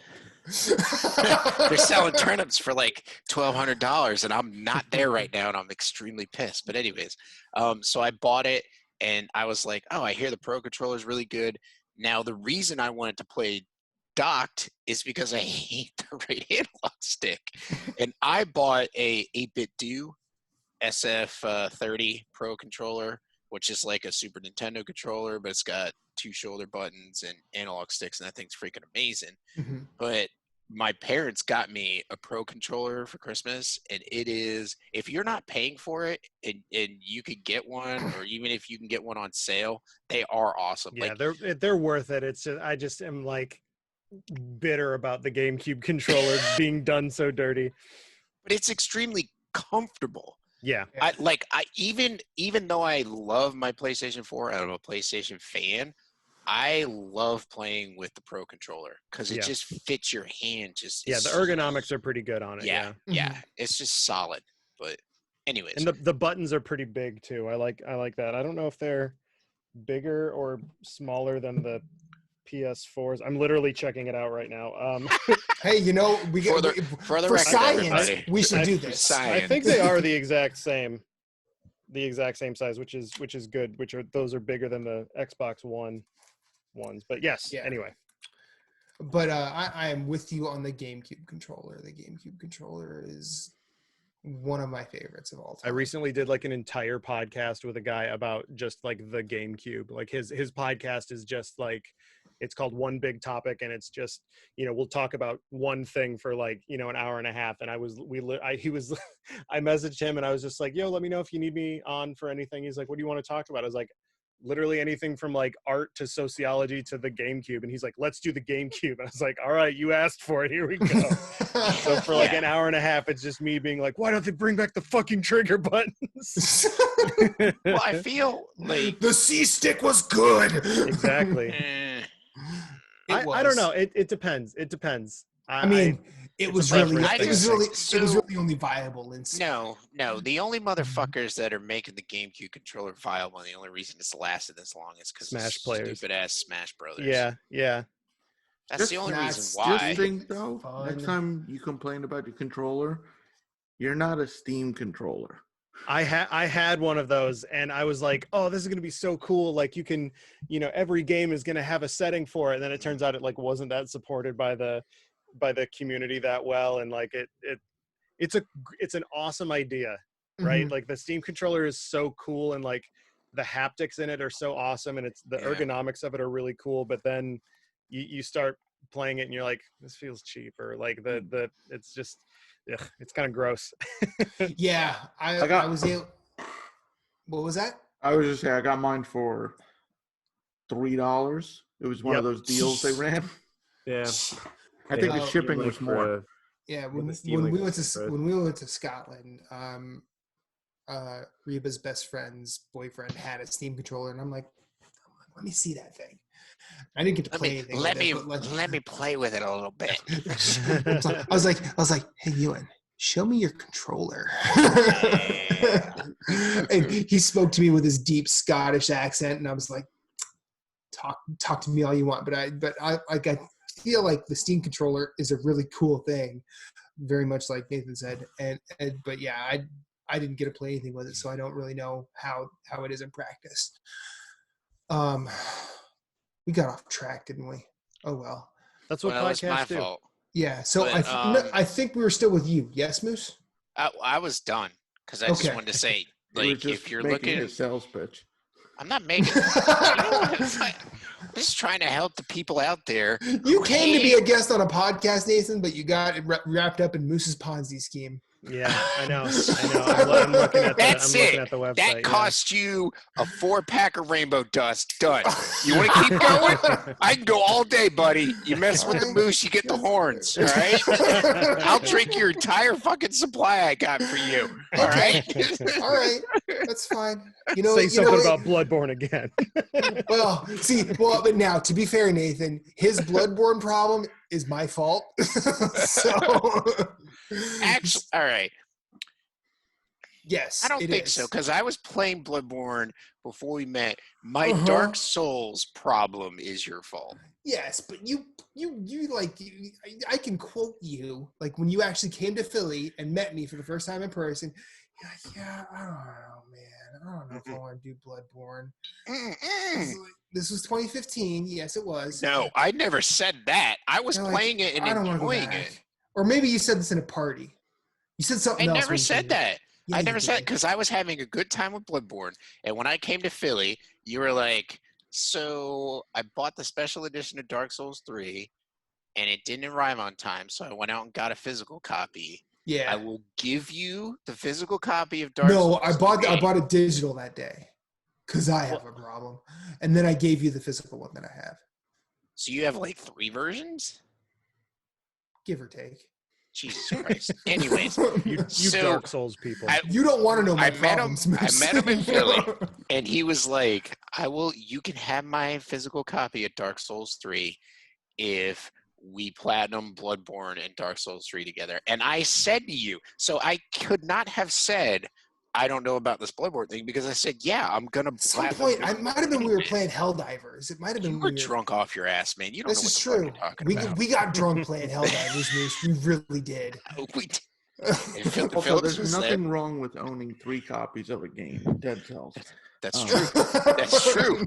I think I own Dragon Ball Fighters on 3 things. I think everybody owns like Transistor and Bastion on everything because they're always like $2. Yeah, I own Bastion and Transistor on everything. Yeah. I've bought Super Meat Boy 7 times. Yeah, Super Meat Boy is another one. Everybody owns Braid on like 19. Like I have Braid on my fridge now, basically. Like that's how many things it's out for. My record player can play Braid. I have 5 copies of Final Fantasy 6. I own Final Fantasy 7. Wow, the silence there was deafening. Final Fantasy 9 as well. Well, listen, not that there's anything against Final Fantasy 6. No, there's not. Mouth.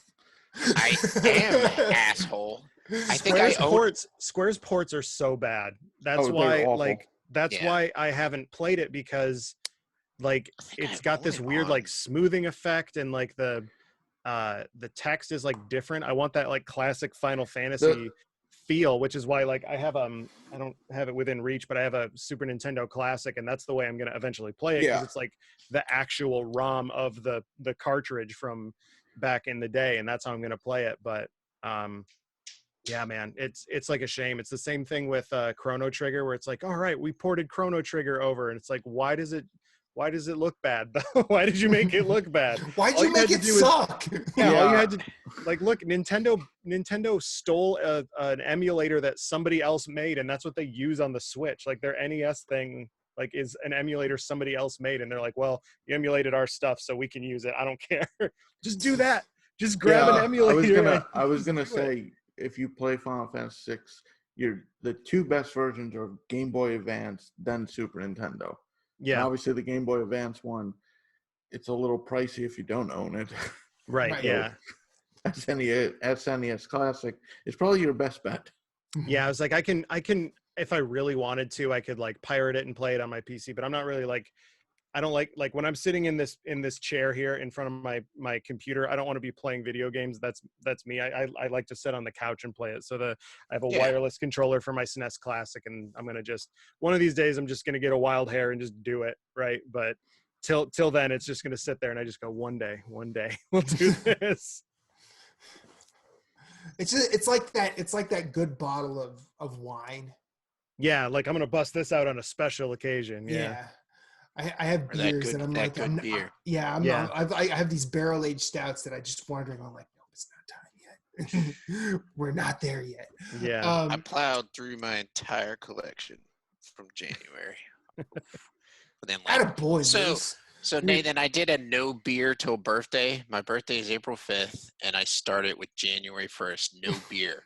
That entire span. But I collected beer. Gotcha. Because I'm eventually hoping to go see Matt and hopefully see if Jason can join us for a little get together, and maybe Jeff. So like I had all these beers, and I was like, what I would do is I would buy a 4-pack, and it'd be like 2 are mine, 2 are Matt's. Like 2 are mine, 2 are Matt's, and I started spouting off of the mouth a few minutes ago. I destroyed all mine. they're all like gone. They were gone within like the weekend. The Like, birthday. That would be me, especially if you're just sitting there looking at it for weeks and weeks and weeks and weeks and weeks. But it was so good. Like they're Oh, yeah. so good. I'm like, oh, I can't wait till Matt drinks this one. I can't wait till he has this one. And yeah. So I guess we're to me now. Mhm. I'm not going to playing? I'm not going to spend a ton of time because everything I'm playing I've talked about before. We did a whole episode on Moonlighter. I'm still trying to go for the platinum for that. That game's still fun. And I've been playing the reason I haven't been playing Animal Crossing on Switch is because whenever I open my Switch, right next to Animal Crossing, there's Enter the Gungeon. And I have a roguelike problem, so I keep going back to Enter the Gungeon. I know you have a roguelike problem. And it's fun, and then it makes me sad, and then I start over, and it's fun again, and then it makes me sad. Yeah, that's me with Slay the Spire. Great game. Yeah. Great game, but I always get like halfway through the third round or whatever, and I just like get like totally whomped, and I'm like, why do I even play this game? I don't even like this game. And then I'm like, I start over. I'm like, oh, this could be a good run. Yes, here we go. Here we go. This is it. It's like that gambler's like lie that you tell yourself. Yeah, It's like Enter the Gungeon is like it's in the same arena as like Binding of Isaac. If I start it and I have like this one good thing, I'm like, oh, this is the one. I'm going to the top. Here we go. And then you make a dumb decision, and then you just throw it all away. And then I find a way to step on my own foot and shoot myself in the face. Yep. Pick which metaphor you want, because they both apply probably at the same time. And then I did play our game club game. I finished that today, and I'm excited to talk about that next week. And and then Strange Brigade with Jason. Like, this game is not the best third-person shooter I've ever played, but it doesn't have to be in order. It's got a lot of characteristic. It's like it's got some charm. It's it's very charming.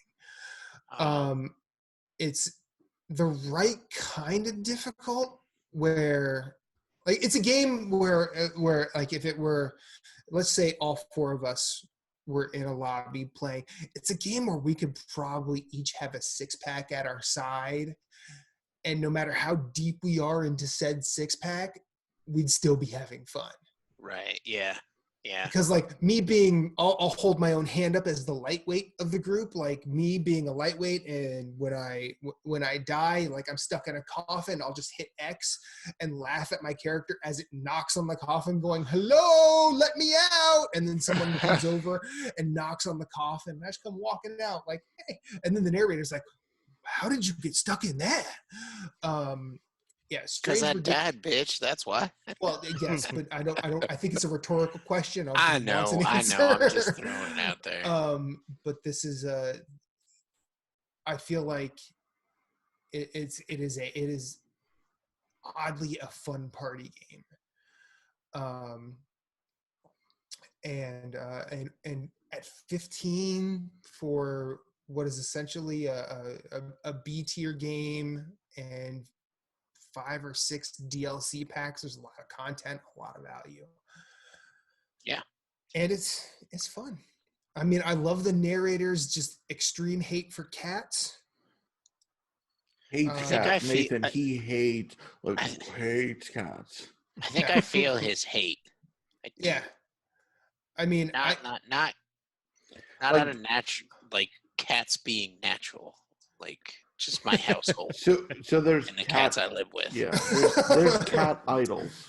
It's one of the collectibles in the game. You have to shoot 6 of them in every stage, and every time you shoot them, though, he'll like take that cat, or like that's why dogs are better. He has like I swear to God, like 50 different quips for hating cats, and it's great. Like one would be like, cats can't negotiate with them. Or if you shoot the radio, there's nothing good on anyway. So yes, Strange Brigade, Moonlighter, Thimbleweed Park, all of them I like, and Thimbleweed Park you will hear a ton about next week because we are going very, very hard on it. I did not even mention that. I beat that as well. So yes. So I think Jason's working on it. So I think we'll all be firing on all cylinders next week. That'll be great. Yeah. I'm excited. So with that, we're kind of at the end of the running order. Does anybody have anything else they'd like to bring up? I wanted to talk about the news this week recently. Well, there's two things.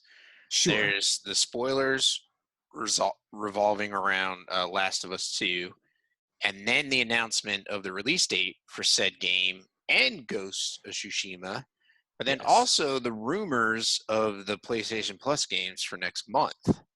Okay. So we could talk about Last of Us 2 first, so we could do like a round table, be like, hey, are you excited about it? Do you want to play it?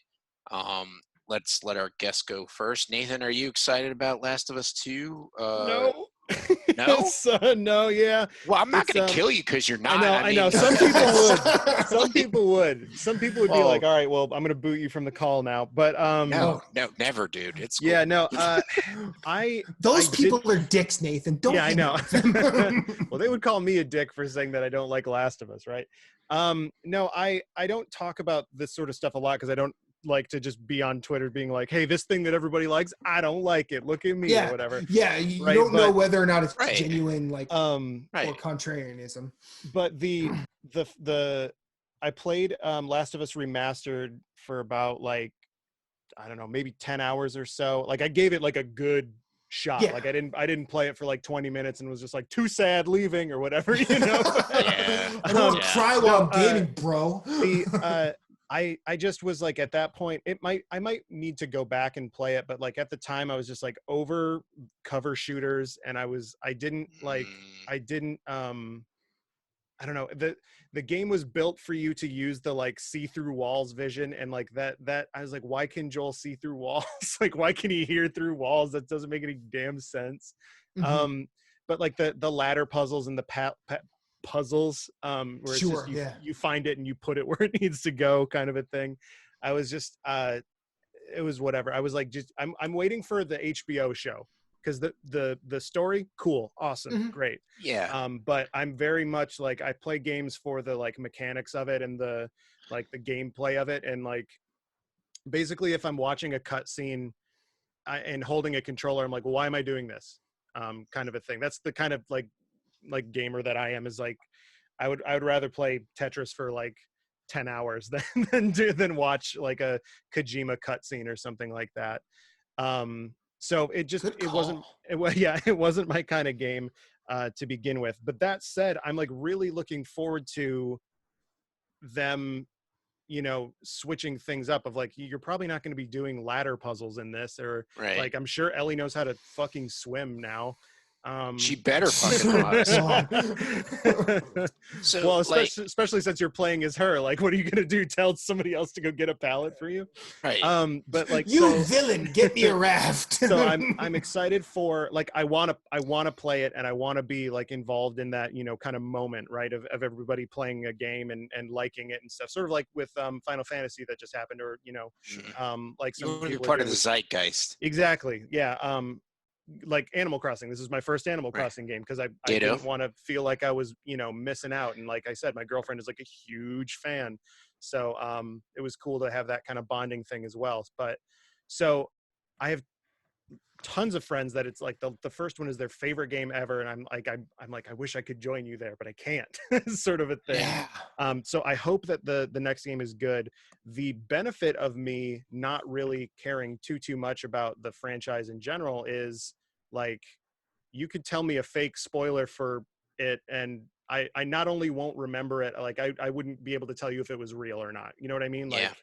Like you could tell me whatever happens, and I'll be like, all right, cool. I definitely know who that person is. Like, if it's not Joel or Ellie, I don't really, you know, I don't okay, remember guys, who it is. Let's NES pod improv some spoilers for Last of Us, and let's see if they can tell if they're fake. When Batman shows up, no, so I'm excited for it. It sucks that the leaks happened and stuff like that, but that's that whole conversation is tied up in like, you know, Naughty Dog's like workplace scenario and stuff too. Yeah. So it's hard to like say like definitively this was the right thing for that person to do, or this is the wrong thing for that person to do to make a statement.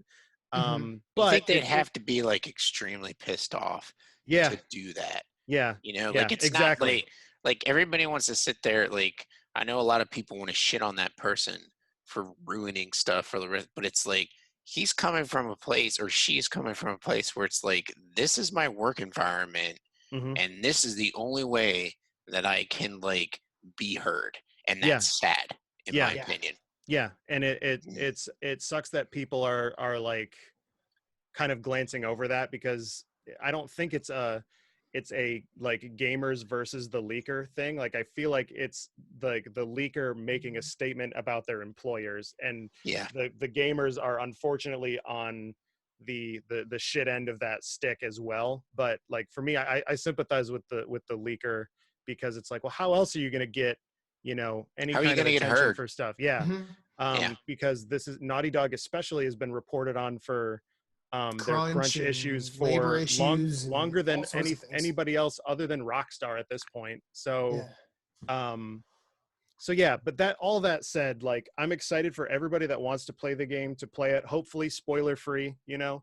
Hopefully everybody can get into it and dive in and have a good time with it, even if you have been spoiled, because that, you know, I think a lot of people were like, you know, there's still a lot of like really crazy shit in there that you're gonna see that hasn't been spoiled yet. So I'm like, you and I are kind of in the same boat, because like I played Last of Us Remastered as part of our challenge for the Nerds Gone Platinum podcast, and I can't stand Naughty Dog shooting mechanics. They're fucking trash. Like I've shot a dude in the head and I'm like, how is he still alive? So my problem, so I've got that as a problem. I understand it's a stealth game and that is great, but you give me one exit out of getting discovered. Like, that's trash. So like I liked Last of Us Remastered for the story. Love the story. Gameplay, I had to like just chew through and just try and get through to get the story done. Because like so many people love the story. Captain Canada loved it. I know he loves that game. And so like so many people were like, this game is amazing. So I played it and I'm like, well, it doesn't play really well. But from my experience, okay? Right. And the story's good. And I played it in spite of that to enjoy the story. But when I saw like a lot of the new trailers and stuff, I'm like, it seems they are fixing a lot of my issues with The Last of Us 2. Like it seems like there's more exits out of being discovered in a sneaking situation than just like, oh, I got to stab you with a shiv. Oh, if I don't do it in time, I'm dead. Okay, I got to start. Or my shivs break, but Ellie's don't. Like, exactly. Like you're like, you got to like work on a balance there. And so like, I feel like they're coming like they did Uncharted 4, and then they did Lost Legacy, and now they're coming back to Last of Us 2, and it's like I feel like they have a lot of good development behind them. Not that they were bad before, right? But I feel like they can approach Last of Us 2 and come up with a lot of solutions to the problems that some of the gamers had with the first one. So I'm excited for it. Like I'm excited for it. I want to play it. Probably gonna pick it up day one. But I'll probably get it at some point, no matter what, just because it's gonna be one of those games that's, you know, everybody's, you know, Mount Rushmore of this generation of great games, right? So it's also going to be experience it. It's going to be the send off for the PS4, like the first one was for the PS3. So. Even though Tsushima's coming after it, right? Like, I actually like. I don't know if we're like done with this or whatever, but like Tsushima is another one of those games that for me, I look at it and I guess I just don't have any like connection to it. It seems like it's a game that's coming out. It's pretty much like my stance on it. It looks like it'll be a so were you cool not a game. fan of the Infamous games? I actually didn't have a PS3 for a long time, and so I missed out on those. So I don't have any frame of reference for okay. it. See, so, that makes total sense, because if I could offer any advice to you, from my experience, I know Second Son, the PS4 game, was it Desmond?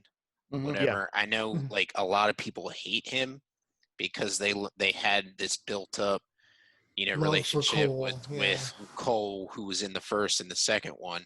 And I'm like, well, this game is not bad as far as stories go, because I don't know Cole from a fucking ham sandwich, so I don't give a shit about Cole. Yeah.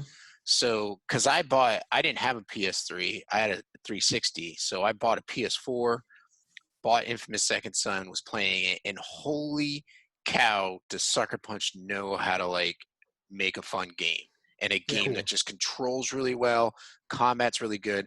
And so when they came out and said, oh, we're doing a ninja game, I'm like, I am down. Like, I'm ready for this. Yeah, it looks like beautiful. I remember seeing the first like trailer for it and just being like, this is literally like cinematography is happening here. It's not just, whatever. So, but yeah, Second Son I never played because I didn't play the other ones, and so I didn't want to jump in on like the third game in a franchise, and I don't want to like miss references to stuff. And I think you'd be all right, because I didn't miss any references. Especially since it's going to be like it's like $5 right now, right? Yeah. It was like a launch Infamous title. 1 and 2 are very tertiary to Second Son. Okay. They do set up Second Son as a whole, but if you don't, like, I had a PS3. I actually got Infamous as part of the if you guys remember when Sony was hacked, they offered free games. The system is down. Infamous was the one of the choices I made. So there is a connection for people who played Infamous 1 and 2 and the vampire one. I forgot what the DLC was. The Festival of Blood. Festival of Blood. But if you don't play them, I don't think it would really affect it. You're not missing anything. Captain Canada. I know you're a big Last of Us person. I am. What are your thoughts on 2? I'm definitely excited for it. I have avoided most of the videos. I watched like the reveal for it. I haven't watched anything else. I know I'm gonna like it. So I like Naughty Dog games though. Sure. I'm expecting to like it. I can't guarantee I'll like it, obviously, but I'm expecting that I will like it quite a bit. Yes. Thematically, this is going to be like the most different one, right? Like it's like I feel like this one they're going for like brutal, dark stuff, even more than the first Last of Us. So this is like I'm excited to see how well they pull off a tone shift from an already dark tone to like very, very, very dark. So I appreciate the way they make their games. That I really, when I'm playing stuff, I really appreciate games from a technical perspective as well. And what Naughty Dog are able to do with the hardware they're given, PS3 and PS4 is like astounding.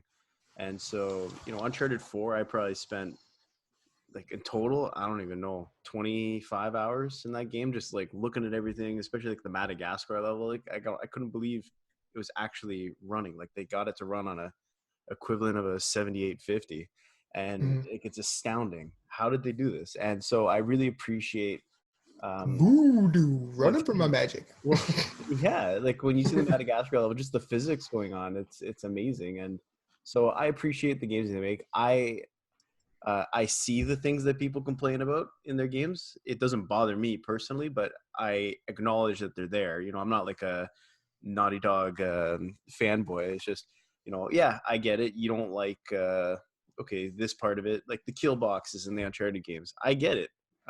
Trust me, I see it, but it doesn't bother me at all and ruin my enjoyment of it. It helps that I really like stealth games. So that's part of another reason I really enjoyed Last of Us. But yeah, I'm excited for it. As I said, I don't use social media, so I'm not going to get it spoiled for me. And I haven't watched any of the video other than that first reveal. So We get it. You're better than all of us. God, jeez. I don't know about the game. I haven't seen what they're doing. I saw someone. I saw like a clip of someone complaining about the snow in the game, and I was like, yeah, I'm not interested in this conversation. So, well, I mean, because people will complain about freaking anything, but yeah, they will. Puddles and Spider-Man. Puddlegate. Oh god, it's just not what I was looking for today. So close browser and. Quick, close Jason. browser, go to YouTube and watch someone gut a deer. I love that one, man. I know. Pig farmers. No, they do pigs. Oh, God. Jason and Matt, what are y'all excited? I'm excited. It's funny I mentioned Warcraft on this episode because Last of Us was the game that really kind of wound down my previous time with Warcraft. It was one of the first games to like completely pull me away from. Moose just got real happy. I'm super excited. I'm actually curious, but we could probably have a whole episode about it.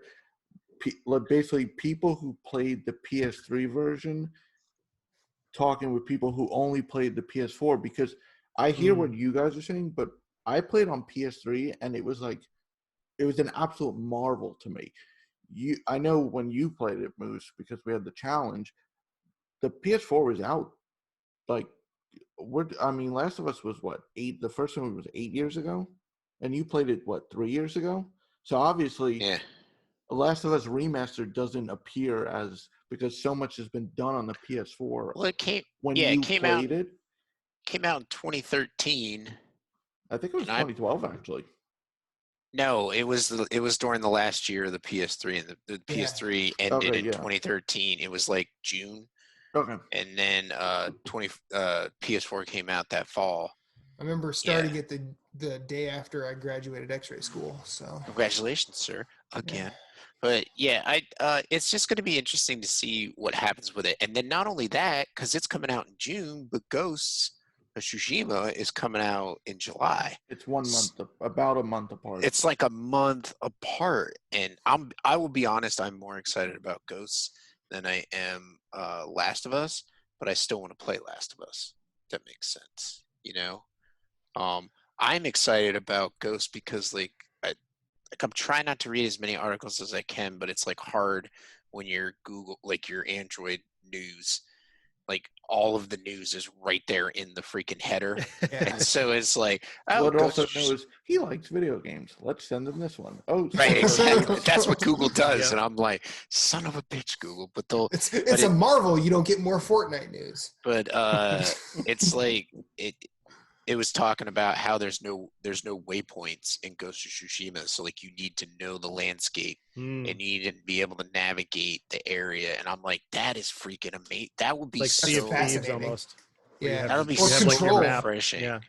Yeah. Or control where you have to use the signs. So I'm gonna jump in. I'm gonna jump in here. In 2013 when I played Last of Us, I basically spent a week and a half with that game. I dug into it in every way, shape, or form, and I came out of it loving it. But since the day I got that platinum trophy to now, the further I get, the less I care. Right. I mean, it makes sense. I mean, when I was listening to people do Game of the Years, like Last of Us was just walking to Game of the Year awards. And I think from a story standpoint and a visual standpoint and even a presentation standpoint and an acting standpoint, it's really hard to argue with Last of Us being, a good Game of the Year for 2013.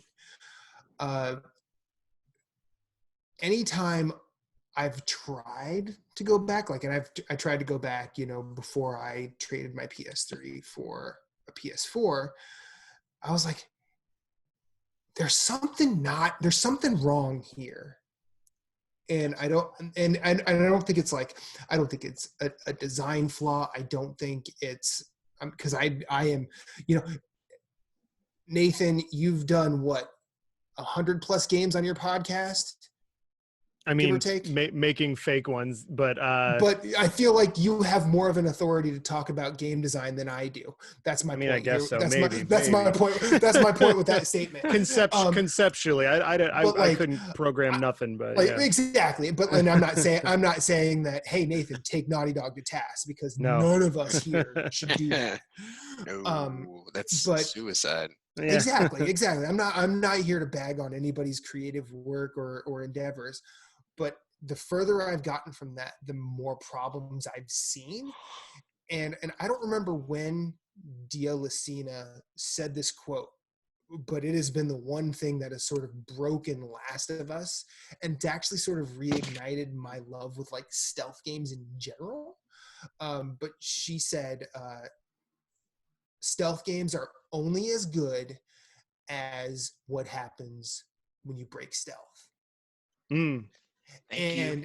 And I think she said that I'm pretty sure she said that in her review for Vice for one of the modern Tomb Raider games. And the more I think about that, like the more it's made me appreciate other games that I have bounced off of. And I'm like, wait a minute, if I had stuck with that, I probably would have seen a different thing. So like, hearing that quote has made me want to revisit games like Dishonored, Metal Gear Solid 5, even though I'm not a Metal Gear Solid fan. It's on sale pretty much everywhere right now. He has access to it. I own it already. But like, and hearing that, like, The Last of Us, I remember plenty of times where I broke stealth, and that was just it. You're better off just reloading than trying to fight your way out of it, or do whatever you can to reset everything to like you said, you're better off just resetting. And it's that's extremely frustrating, and it's like that's not a good game design. I mean, and in that Dia Lucina quote, like it exists my entire love for the Hitman franchise. Yeah. Because when you break stealth in those games, not only can it get good, it can get great and get crazy good. Like it just becomes a madcap nightmare. I mean, even like breaking stealth in Untitled Goose Game. Yeah. Like there's a certain fun to like raising your wings and honking at people. Yeah. Whereas Last of Us, it's just, I mean, tonally it wouldn't make sense if Ellie just honked at people when she broke stealth, but hey, why not try it? That'd be hilarious. You haven't seen the spoilers then.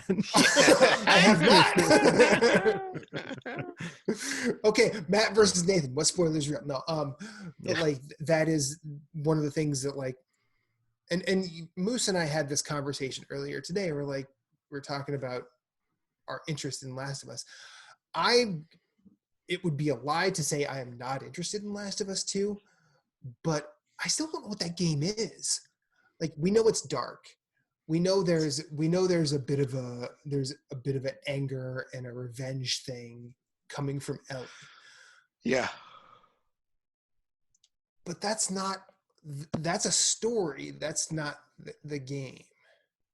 Yeah, that's why, like for Tsushima, that's why I'm like kind of waiting for when it comes out, because I know that's going to be a game where, especially with Sucker Punch's like kind of pedigree of like traversal and like wild abilities and stuff, I'm waiting for that game to come out so I can see like, how is it going to play, so I could be like, all right, cool, I'll pick that one up. And Last of Us 2, I'm like, I'm also waiting to see what people say, because it's either going to be do I pick it up day one, play it and love it, or do I look up like Last of Us 2 Part 2 the movie on YouTube and like just and watch it, right? Because I hope that like the gameplay can be fulfilling for fans of the first one as well as people that bounced off of the first one as well. So. Mm-hmm. I'm glad you jumped in, Nathan, because I wanted to say this is the reason why I trust Ghost of Tsushima over Last of Us 2. Oh yeah, big time. The reason is, like, we talk about Infamous being the Infamous series being great with like superhero powers, traversal, gameplay mechanics, all of that is very top notch in those games. But Sucker Punch knows character interactions. Now I know that you didn't, Nathan specifically didn't play Infamous 1 and 2, but the interactions between Cole and Zeke as best buds are palpable and appropriate and very, very genuine. Even in the first one, as you deal with Cole's relationship with his girlfriend falling apart, it's not necessarily the most, literary of romance arcs, but it's still very, very strong. The reason I would trust Sucker Punch, and I know that this is probably going to sound weird and dumb weird and stupid, if not both, is the way that they do character interaction in the Sly Cooper games. I know that it's a 3D platformer, mascot stuff, and Ghost of Tsushima couldn't be really further away from each other, considering, you look at Ghost of Tsushima, and from what we've seen so far, it looks like House of Flying Daggers, Hero, Kagemusha, and Ron all wrapped up into a video game, which is staggering at its most minimal. The character interactions between all of the characters in the Sly Cooper games play to a strength and dialogue that I actually trust in a studio that cares about that. And I feel like Sucker Punch really, really does.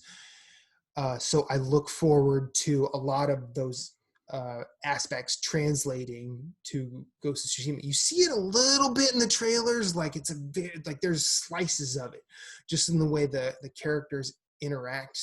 Like there are hints, tiny cinematic hints of it, and I really hope it expands. And like that is why Ghost of Tsushima has at least said, hey, there might be something here. Like it's sort of like listening to a really good jazz piece for the first time. It's not necessarily what you're hearing, it's what you might not be hearing, or what you might not be seeing. So I'm curious to find that out with Ghost of Tsushima rather than Last of Us 2. Makes sense to me. Wow, I thought I just put you all to sleep because you were all real quiet. No, I mean, like you summed it up. It was a good point. Well said. Oh, and quick note about the waypoints. The official PlayStation Magazine UK came forward and said their article has inaccuracies. It's based on a 2018 interview, but they didn't elaborate. So there's rumors that the waypoint thing, I heard, maybe it's like Far Cry again. Shut it down. Shut it down. Like I heard you could play without them. It's like a choice, like an immersion. Well, that's type. cool. No, Even if it's but a choice. It's not because if someone doesn't want that experience, it's gonna suck. It's gonna suck for them. Well, no. Well, yeah. I mean, that's like Grand Theft Auto, where you could shut off the mini map and you actually have to find your way around town with 5. So, last topic, real quick. Rumors, Dying Light and Dark Souls Remaster are going to be the PlayStation Plus games next month. True or false? Everybody go. I say it's crazy enough to be true. Nathan, what do you say? I think so. And from a money standpoint, like those games probably aren't selling crazy well right now anyway. So it's probably a good idea. Like, I don't think it's a bad idea to be like, well, these games came out, they had their day. Let's give them another kind of push here and get them on some more consoles. So yeah, no, it's crazy enough to work. Yeah. I'll be the angry gamer. False. I own both, and this is not fair. Why do they take my money and don't give me games I want? This is not fair. I mean, that's true. I own both of them as well. So, but I'm still not going to be mad about it. But anyway, yeah. It's the smallest violin in the world playing. My heart bleeds for you. Just for you. Phillips, I'm gonna let you go first. What's the source?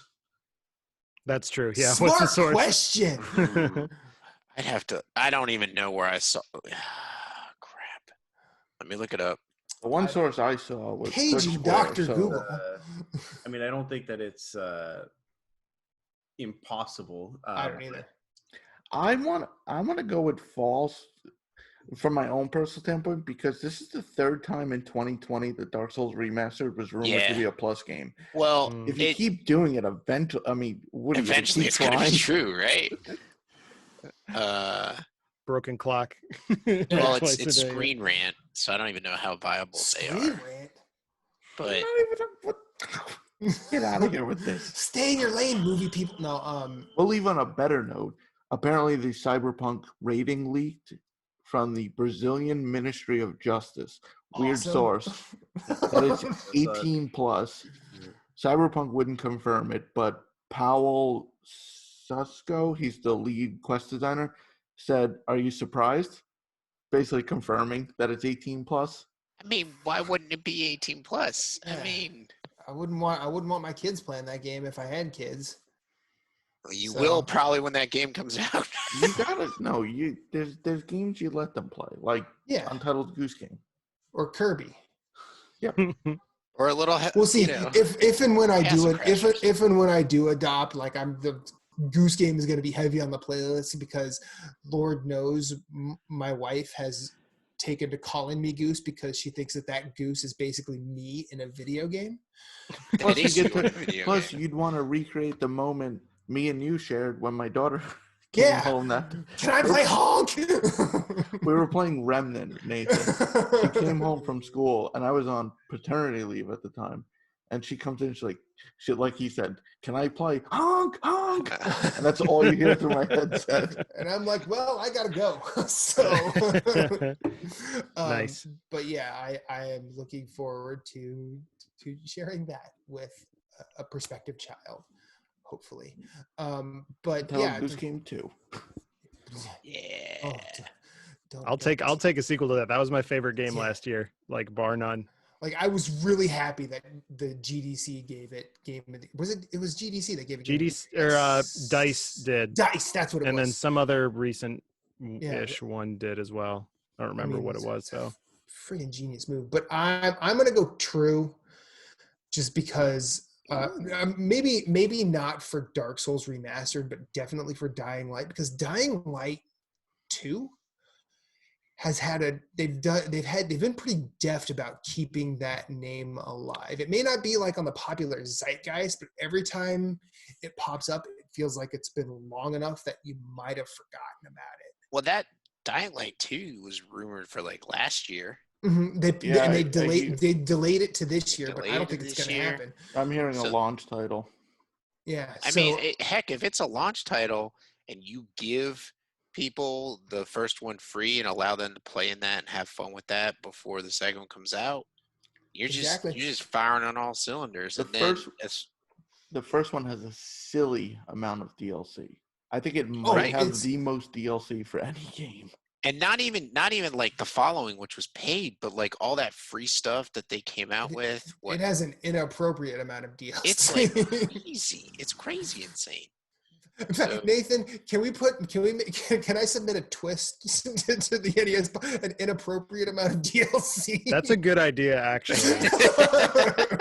Like in what did you say? A silly amount of DLC? Yeah. No, inappropriate. Well, you can say silly. Inappropriate works too. An inappropriately silly amount of DLC. Gotcha. I mean, that's kind of like Shovel Knight. Like if you bought Shovel Knight when it originally came out, you got all the DLC, but now it's like $20 for every single one of them because they're so freaking awesome. on my Wii U I've got it all, right, because I bought it like day one there, but if I were to get just they call it just Shovel of Hope now, the first game in it, Shovel Knight, right, it's like $25, which is $5 more than I paid for it, right, which is ridiculous. So that was a weird release that happened like a week ago. Like, why are you releasing just I don't know, because it's like all of it together is like $40, I think. Well, I think it probably ties back to the nature of a Kickstarter campaign. What also ties back to there's probably something there. It's not necessarily that. It's just under like valuing. They come out and they're like, oh well, here's our game. We're gonna have DLC, and then they get funding to put money into a DLC, and they're like, oh shit, like this is worth way more than like free. You know what I mean? Like you look, and I'm not, no dig against them. Like if they like, I look at their games and I'm like, shit. I bought their games on PS4, so I get all their I get all the expansions for free. But if I didn't, and I looked at it and they broke them out like that, I'd be like, yeah, that game's worth it.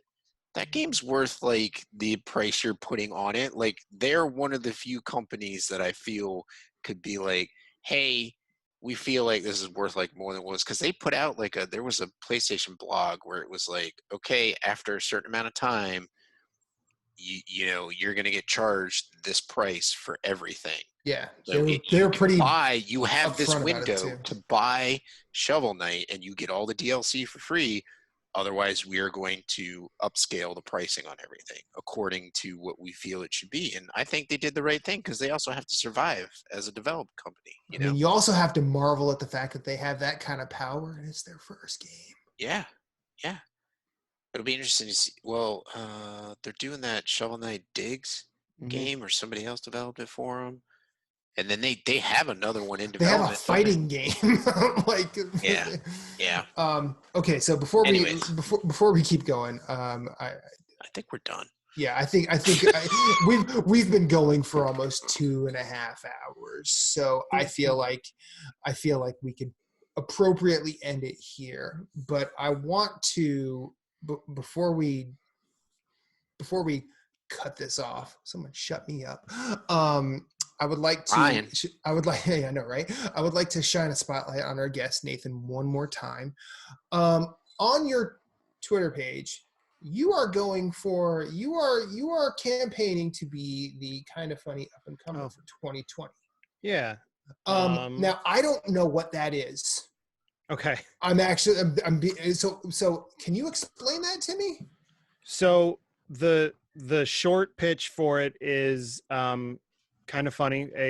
You know what that is. I know what kind of funny is. Yes. Yeah. So every last year they put out a thing that if we raise this much money, we'll fly 2 people out to San Francisco and they'll work here for a week and make content, and this will be stuff for their resume, or just for stuff they want to do, right? They'll have like our studio at their disposal, all that kind of stuff. They'll be on podcasts with us for a week, and one of the folks that got that, blessing Adeoye, he got hired as a result of that, and is that the end result of me trying to do this? If it would happen, it would happen, right? But sure. It's more to have the bandwidth to execute some of the ideas for shows and stuff that I want to do. The whole thing with the COVID situation is ain't nobody flying anybody out to San Francisco right now. I've kind of, I haven't been like, so upfront with like, hey, everybody remember, like when it comes time to nominate people, nominate me or whatever, because I don't know if they're going to reschedule nominations and stuff like that. I'm just keeping it as my pinned tweet right now. But yeah, like I want to do stuff like a pilot for a weekly Nintendo based podcast, whether it's news or whether it's classic stuff or whatever, because Nintendo is like my main jam. I want to do but with all those amiibo behind you. Exactly. All of this behind me. Yeah.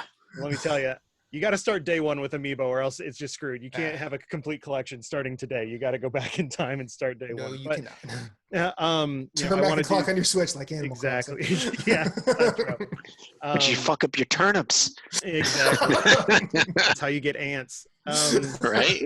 So yeah, no, I want to do like a review / recap series of the anime My Hero Academia, because I think it's like one of the most like amazing stories that's being told right now, and agreed, going over it again would be really cool from the beginning.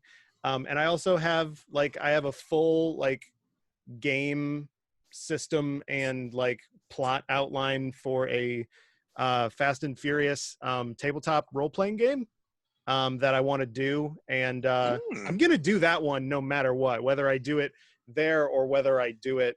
I have a group that I'm gonna do that with. Those are the words I wanted to hear.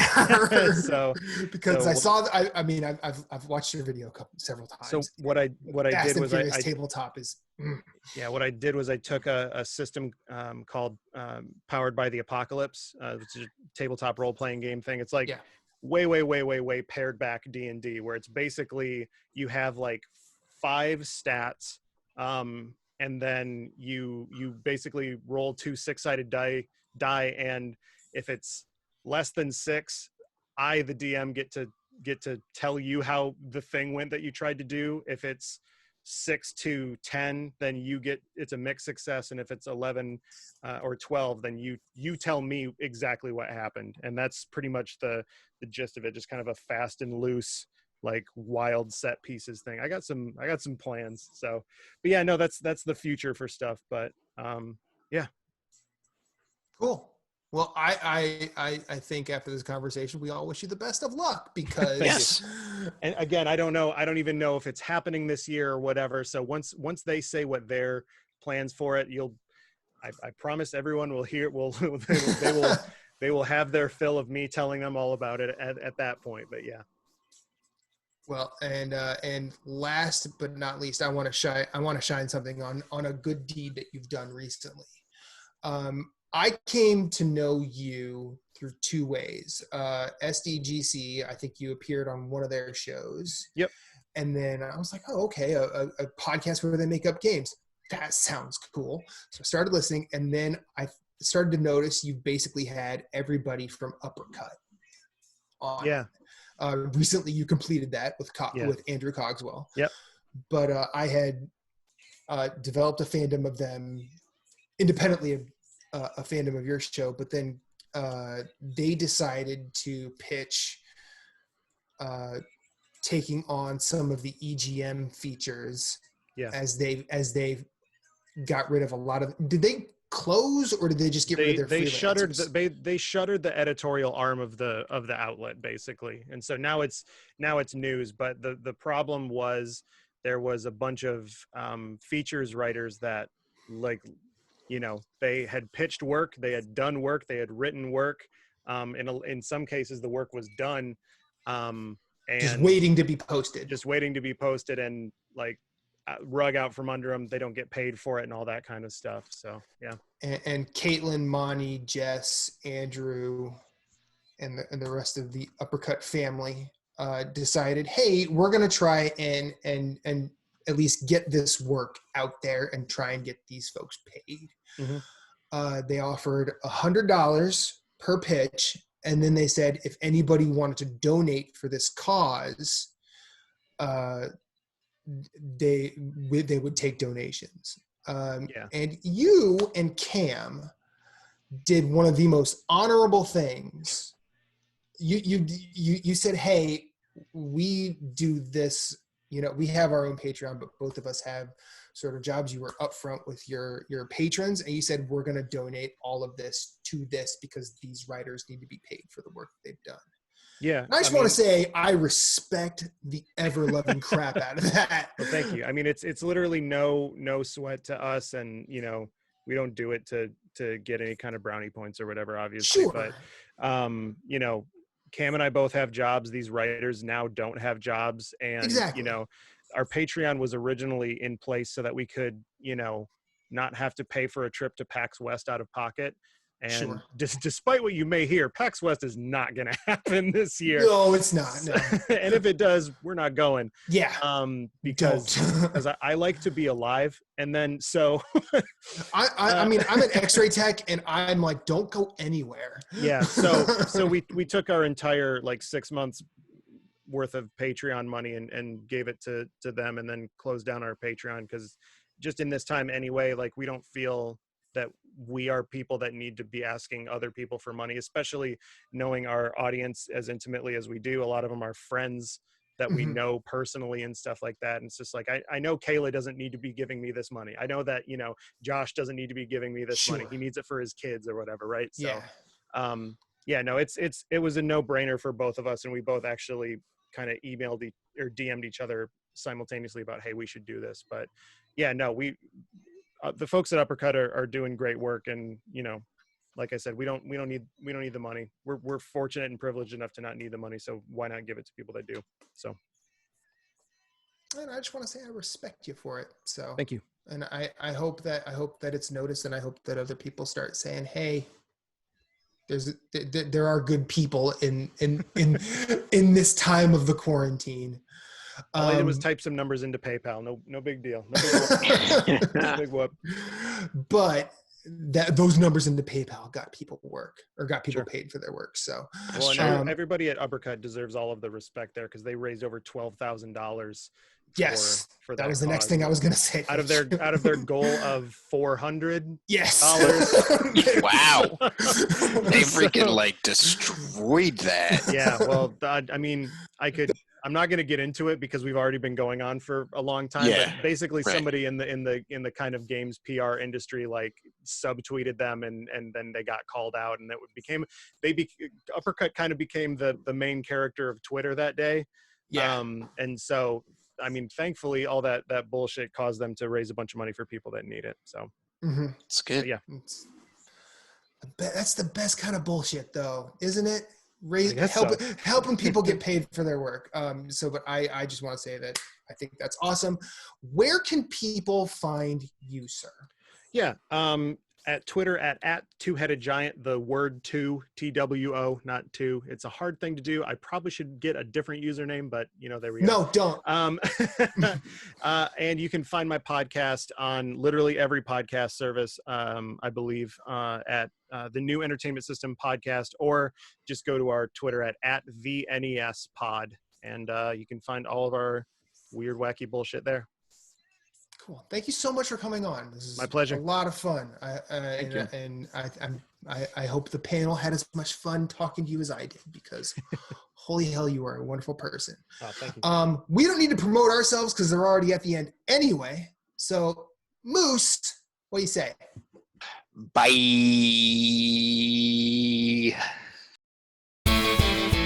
At Story Route Zero, we have some cool friends who do some cool things, and I'd like to tell you about them. Phoenix Overdrive uses the power of games and gamers to help heal sick kids through the charity Extra Life. Phoenix Overdrive fundraises for Children's Miracle Network hospitals all year, every year, and the fund culminates in a 24-hour gaming marathon. Find out more about their events and projects online via Facebook at facebook.com/Phoenix Overdrive, or on Twitter and Instagram at PHX_Overdrive. You can also join the Facebook group of Pawn Stars at facebook.com/groups/PO Nation in order to share and discuss all the latest in nerd culture. They've also got a podcast, Nerd Overdrive, which you can see weekly at youtube.com/Phoenix Overdrive. You can also catch it on Facebook Live or twitch.tv/PHX_Overdrive. That podcast is also published on Apple Podcasts, Google Play, and Stitcher. You want merch? They got merch. Merch can be ordered from tinyurl.com/PHXOD merch, a portion of which goes to their fundraising efforts. Join the nation and be a hero to sick kids, as El Capitan Ray Osorio, Lee the Maestro, and Becky, the lovely queen of the guild, always say, #Rise Above.